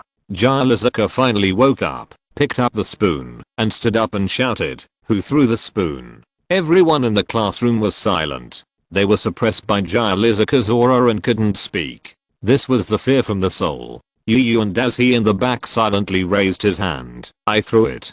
Do you have any opinion?" Looking at Yu and Daisuke, who was also surrounded by low pressure in the back, he had to sit down again. "Nothing. Pay attention when eating next time, and hold the things firmly. There is no way. You can't beat him. What else can you do? You can only endure it." After a while, Nobita in the back finally rose from the green flames and regrouped again. "No, I still have Doraemon. As long as he takes out the props, Shizuka will never leave me." Nobita, who decided all this, immediately sat up and looked at Deki with fire in his eyes. "Just wait. I'll snatch Shizuka away from you soon." After school, Nobita immediately picked up his school bag and prepared to run back to ask Doraemon for help. But just as he was about to leave, he was stopped by the teacher. "Nobi-san, you stay for a while." Just like that, the fire in Nobita's heart was taken to the office by the teacher. Konoha and Eiji slowly finished cleaning before leaving the classroom with their school bags on their backs. "Daji-kun, Shizuka just asked me to go out and sketch together, so you go back first." Ian and Eiji expressed no objection. "No problem. But aren't you going back to get the sketchbook?" "No need." He shook his head. "Shizuka will give me a new sketchbook, so you don't have to worry." After that, he ran to Shizuka, who was waiting at the school gate, and left the school quickly with her. Ian and Eiji waved his hand helplessly at his back. Why did this guy leave so quickly this time? The teacher stopped Nobita this time, not to scold him, but to talk to him about the future. Because Nobita's performance has improved during this period, he thought Nobita could work harder. So he spent more than an hour explaining his expectations to Nobita. But Nobita didn't listen at all. After all, his attention was still on being cheated on. After the teacher finally finished talking, Nobita hurried home to ask the blue fat man for help. "Doraemon, please help me, my future is ruined." After returning home, he immediately threw himself on the blue fat man, who was reading a comic. Doraemon pushed him away helplessly. What's wrong? Have you been bullied by Fat Tiger again? Then the blue fat man spread his hands. Really, you have been like this for some time. I'm used to it. No, Doraemon. Nobita stretched out his hand and straightened the blue fat man's face. Listen to me. Do you have any props that can make people fall in love with me? I need it urgently. Hearing this, the blue fat man was stunned for a moment. Yes, but why do you want such an evil thing? It's like this. There was Blabla at noon today, and then she and Dekisugi made an appointment to go sketching in the afternoon. When talking about the emotional part, Nobita couldn't help but burst into tears. He was actually cheated by Dekisugi. After hearing Nobita's emotional words, Doraemon folded his hands and gradually fell into deep thought. You said that Mushin likes Shizuka? So that's the case. I always thought he liked you and Eiji. Nobita punched the blue fat man in the face. The point now is not this, bastard. Then he reached out and grabbed Doraemon's collar. Hurry up. No matter what method I use, I will take Shizuka back. The blue fat man rubbed his flat-end face. The strength of this guy's punch just now was really not small. I know. I do have this kind of prop, but I'll give you one last chance. Do you really want to use this prop? Nobita looked into Doraemon's eyes. This time his eyes were full of unprecedented seriousness and determination. Seeing his eyes, Doraemon nodded helplessly. Now there was no need to say anything else. As Nobita's robot cat, how could he not know that Nobita was determined? Although this prop is not very humane, since you asked, I will lend it to you. The blue fat man suppressed the guilt in his heart, reached into his pocket, and took out a big egg from it. Nobita at the side was stunned. Doraemon, so cats can lay eggs? Cats can't lay eggs, and I'm a robot. I don't have the ability to reproduce. Doraemon's mouth twitched helplessly. This guy's brain circuit is really refreshing. After a little popular science, Doraemon coughed twice and began to explain his props. The name of the big guy next to it is the ingrate egg. He pointed to Nobita, who was still in a daze. Do you know why it is called this name? Nobita touched his chin and thought about it, and finally shook his head helplessly. This matter was beyond his knowledge. According to experiments, creatures that come out of eggs have an instinct to regard the first creature they see as their mother. Even if the creature it sees is different from its species, or even just a toy, the little animal will always follow it. The imprinted egg uses this principle. If Shizuka goes in here and leaves here 15 minutes later, she will regard the first person she sees as her closest person. As long as she sees you first, you can't even get rid of her. After listening to Doraemon's words, Nobita's eyes gradually brightened up. This prop is simply a blessing for him. That is to say, if Shizuka breaks out of the shell and I'm the first one Shizuka sees, will it be loyal to me? Nobita looked at the imprinted egg and gradually became fascinated. Haha, I know. I'll let Shizuka wear it inside for 15 minutes now. Haha. He has gradually entered the fantasy mode and started to think about what he can do with Shizuka. After a long time, he wiped his saliva, hugged his imprinted egg, and prepared to go out. Wait a minute. Doraemon called Nobita, who was about to go out. Take this prop first, in case you suddenly encounter a crisis. The blue fat man took out another gem from the cloth pocket and pinned the pin on it to him. Okay, as long as you have this hypnotic device, others will think it's normal for you to hold this egg. Nobita looked at the pin on his chest in surprise. That's great. I was worried about being laughed at by others. Doraemon, you are so thoughtful. Then he carried the huge ingrate egg on his back. Then Doraemon, I'm going to find Shizuka now. The blue fat man watched Nobita leave for a long time without saying a word. Finally, he sighed helplessly. I really don't know what will happen this time. I hope the final result will not be too bad. Watching Nobita walk out of the door of his house, Doraemon's eyes were full of worry. Chapter 423 Shizuka is it? Nobita was holding the seal egg, happily imagining himself and Shizuka together. But when he passed a downhill road, he slipped and the seal egg slipped out of his hand. Oh no, my seal egg is lost. That's the happiness of my second half of life. Nobita stood up quickly and began to chase the seal egg that was rolling madly on the slope. But his physical strength was not good.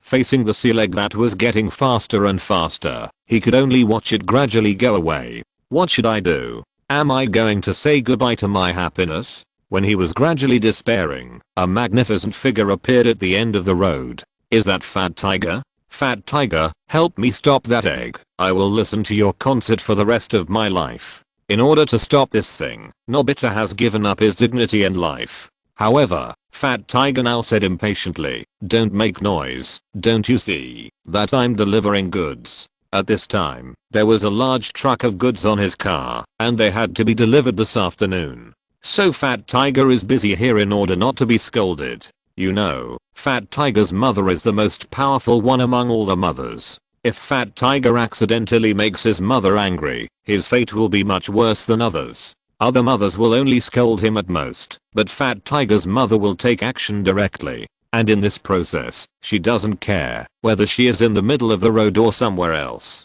At this time, he will definitely not leave any face for his son. Although he is still very moved that someone is willing to listen to his singing for a lifetime, he really can't leave now. However, it is not up to him to decide whether to help or not, because the ingrate egg is still on the way to Fat Tiger. Not far in front of Fat Tiger, there is a protruding small stone. When the ingrate egg rolled over, the stone just got stuck on the switch of the ingrate egg. When the egg rolled behind Fat Tiger, the ingrate egg opened and swallowed Fat Tiger whole. After the eggshell closed, the lines at the joint began to light up, and the sound of the timer echoed in the street. Nobita stopped in front of the ingrate egg panting, looking at the eggshell that swallowed Fat Tiger, at a loss. What should I do? If Fat Tiger comes out and sees me, it will be too bad. Nobita shuddered as he secretly imagined the scene of being seen by Fat Tiger. This was simply a tragedy. No, I should stay away from here now, and quickly called Doraemon over. He made a prompt decision, dragged his tired body, and ran home to ask Doraemon for help. The blue fat man who was drinking tea at home was also startled. What did you say? Fat Tiger entered the egg. Then he also shuddered, and as long as he thought about being entangled by Fat Tiger, he was so sick that he trembled all over. It's not okay to leave it outside like this. We have to go over and watch it. Doraemon took out the bamboo dragonfly and the transparent cloak, and gave a set of props to Nobita. The two put on the transparent cloak first, so as not to be accidentally seen by that guy later. Although he had the need to prevent the tragedy from happening, he was not interested in bearing the consequences of being seen by Fat Tiger. The two of them took the bamboo dragonfly and quickly came to the scene of the tragedy. Now the ingrate egg will be opened in 2 minutes, and the two of them are ready to wait outside for this thing to open. Nobita, listen, when Fat Tiger comes out later, I will use the props to eliminate the influence of the ingrate egg. Doraemon looked at him seriously. So when necessary, you must sacrifice yourself so that our plan can go smoothly. Nobita next to him was shocked. What did you say? Such a disgusting thing. Why don't you do it yourself? Damn, isn't this a good thing you did? I asked you to deal with the aftermath, and you still refuse to help.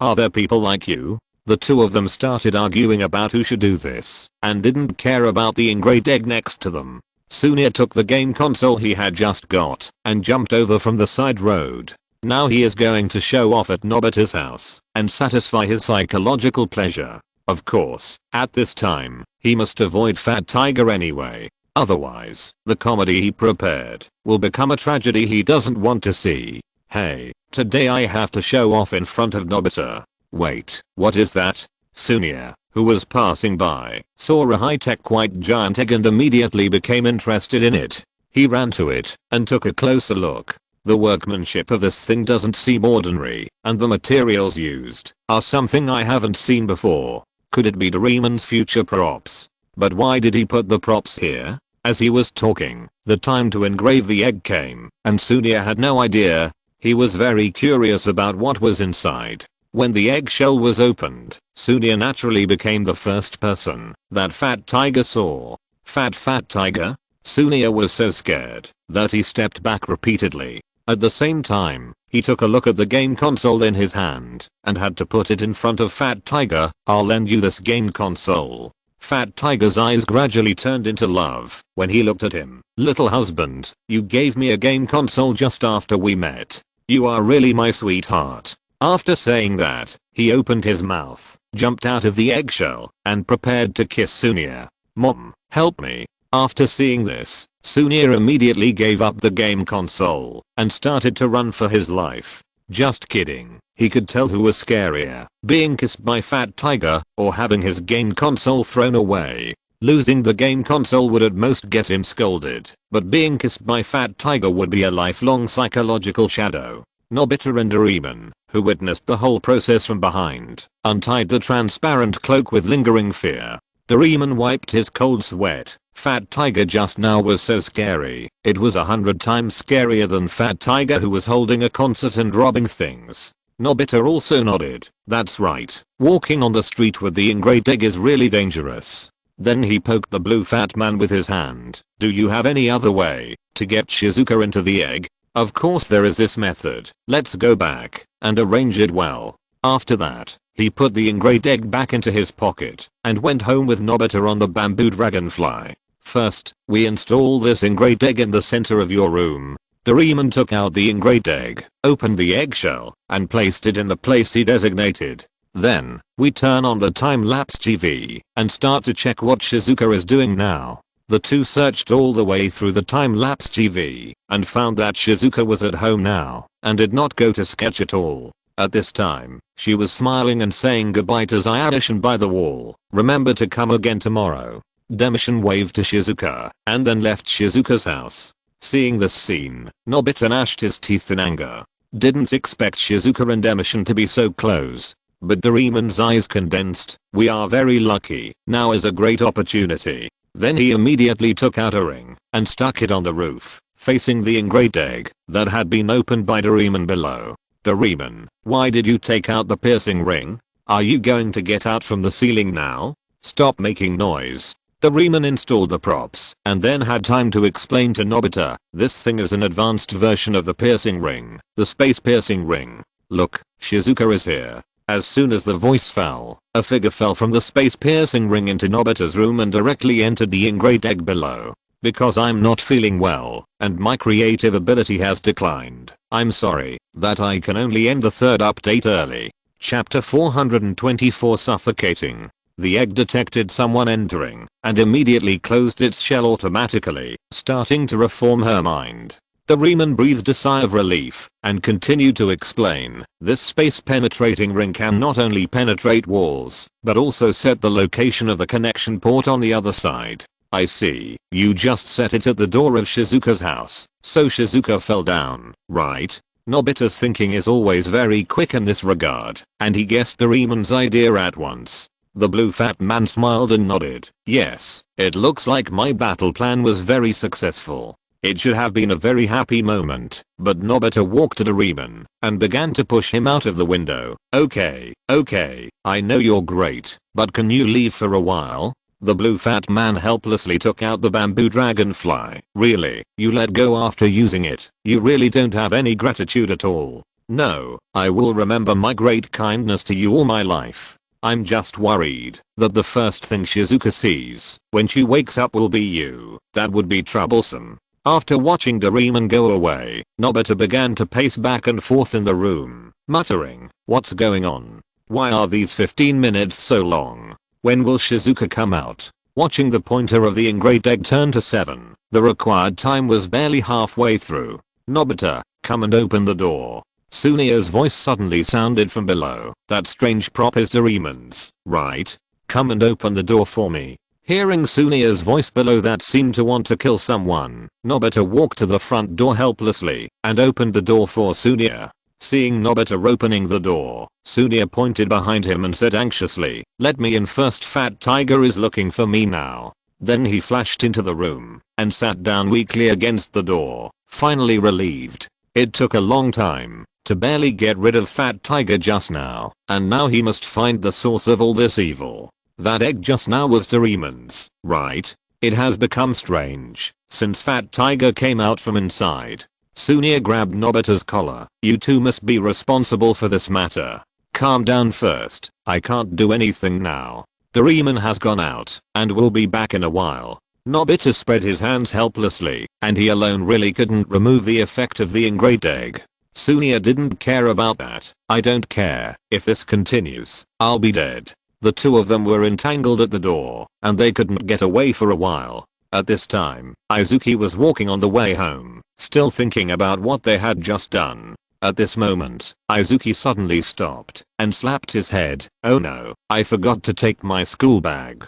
After thinking of this, he immediately ran back and prepared to go to Shizuka's house to get the school bag back. Just now, for convenience, they put the school bag in Shizuka's room, so they forgot it now. When he walked to the door of Shizuka's house, he suddenly stepped on empty space and fell from the space penetration ring. After Doraemon took it out and used it, he forgot to put it back, and he didn't think that someone else would pass by. After Izuki stepped on empty space, there was a short blank period in his brain. What's going on? When did there become a pit in front of Shizuka's house? When he reacted, he had already landed on the egg in Nobita's room, and the severe pain from his abdomen almost made him give up thinking. It hurts. It hurts.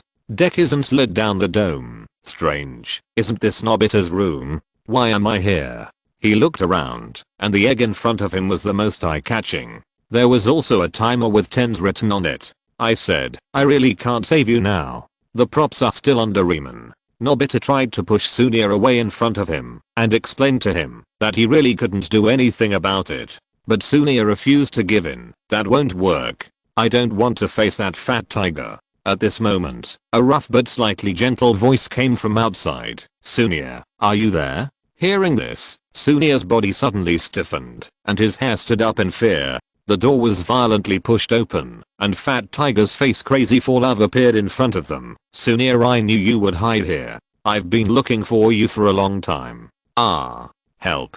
This time Sunia couldn't escape, and was hugged by Fat Tiger. Nobita watched Fat Tiger hug Sunia and kiss him, and a feeling of nausea suddenly came over him. Fortunately, we were wearing transparent cloaks at the time, otherwise I would be the one there. After a little relief, he quickly left the scene of the tragedy. His dear Shizuka was waiting for him upstairs, so why should he embarrass himself here? Now when he saw Sunia being kissed, he felt a chill on his face and neck. Sunia at the door looked at Nobita's back as he walked away and stretched out his hand to grab something, but soon fell down powerlessly. He had gradually lost his brilliance in Fat Tiger's arms. What else could he miss in life? Nobita hurried back to his room, and his mood suddenly became extremely excited. That's great. As soon as I go in, Shizuka will be devoted to me. Haha.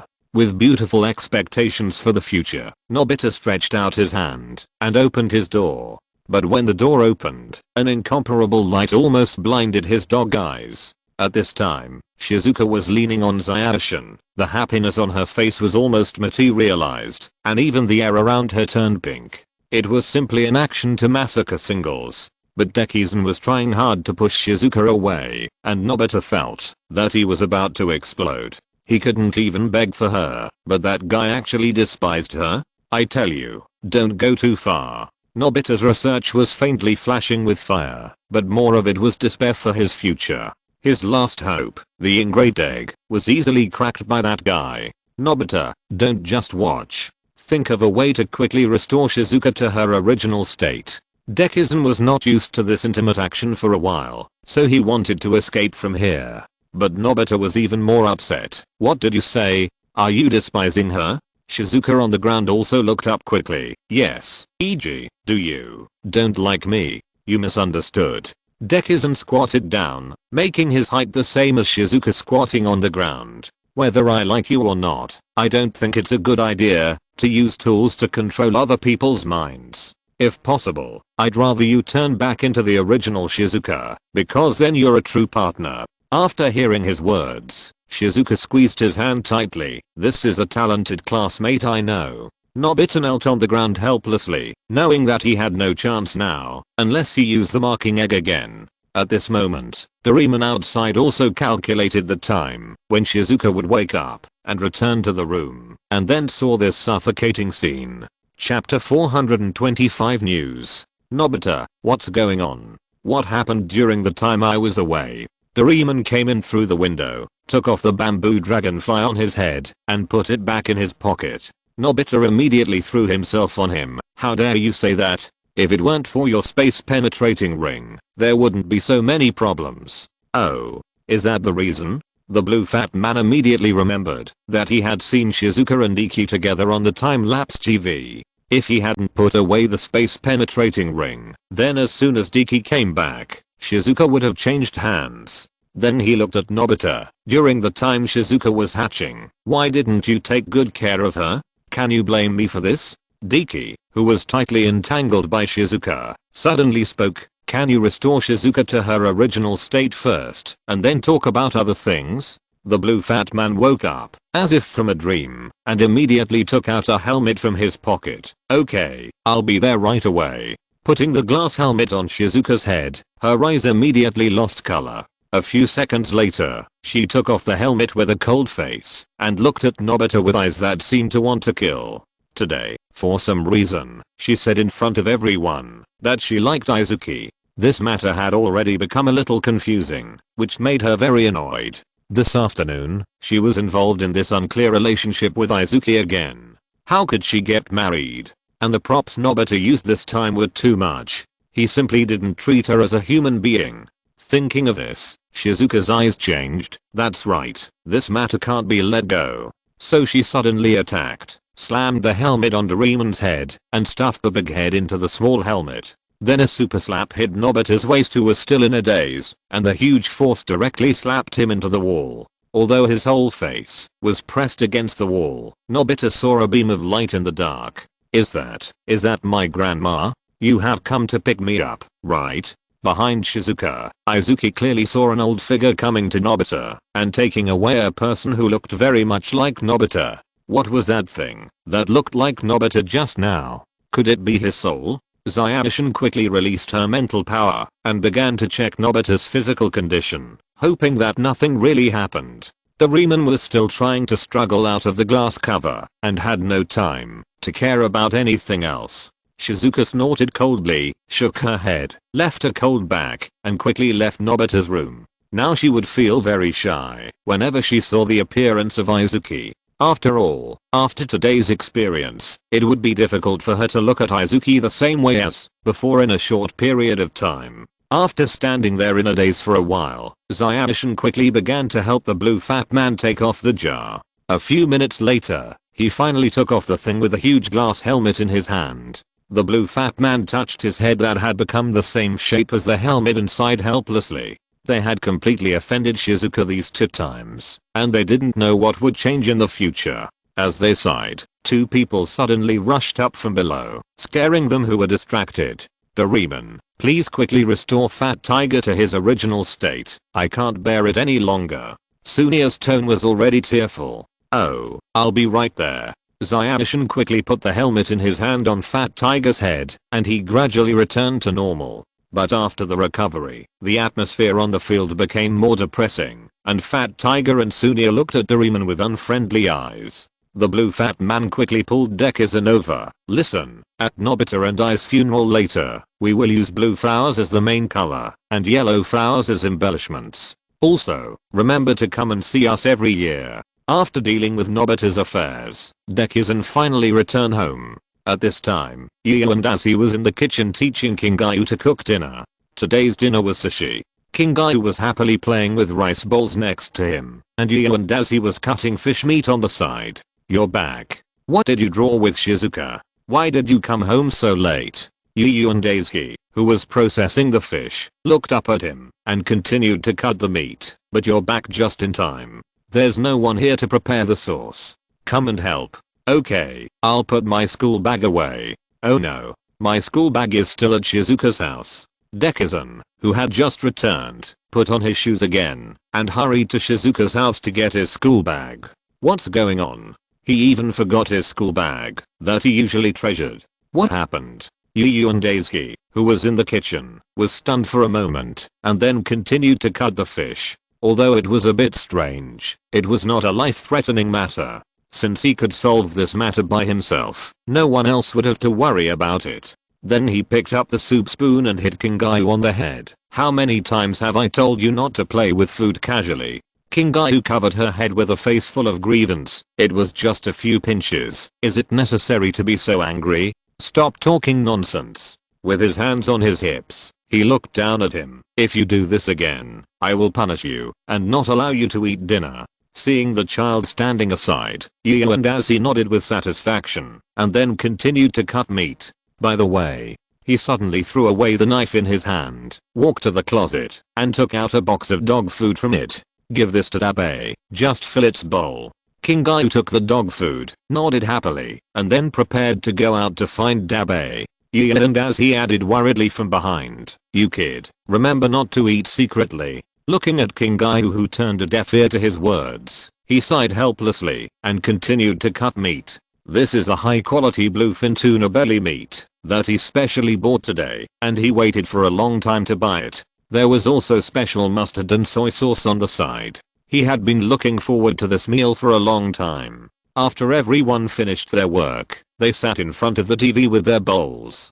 King Gaiu had learned a little Japanese and could barely communicate with others. In order to let him continue to study, Yu and as he forced him to watch the news with them every day. He thought that today's news would be as boring as before, but this time it was beyond his expectations. According to reports, all 13 kendo masters here died. What they have in common is that they participated in a program called Super Junior Show yesterday. Yu and as his hand suddenly stopped picking up the food and began to look at the TV carefully. What's the situation? Didn't they get defeated? How could they all be killed? The picture above was a dojo. Although it was censored, it still looked scary. It is reported that the master Miyamoto Yoruichi also participated in the program, but his whereabouts are unknown, and he is currently the biggest suspect. Yu and as he put down his chopsticks and began to think. With Miyamoto Yoruichi's strength, it's possible for him to defeat one person, but it's impossible for him to kill so many of them by himself. That is to say, it's very likely that something caused them to quarrel among themselves, and he took advantage of the opportunity. What could it be? End of this chapter. Thank you very much for reaching the end. Don't forget to like. Looking for more exclusive content and immediate access? Subscribe to our Patreon. Remember, every like, subscription, or donation encourages us to continue. Thanks to everyone. See you in the next video.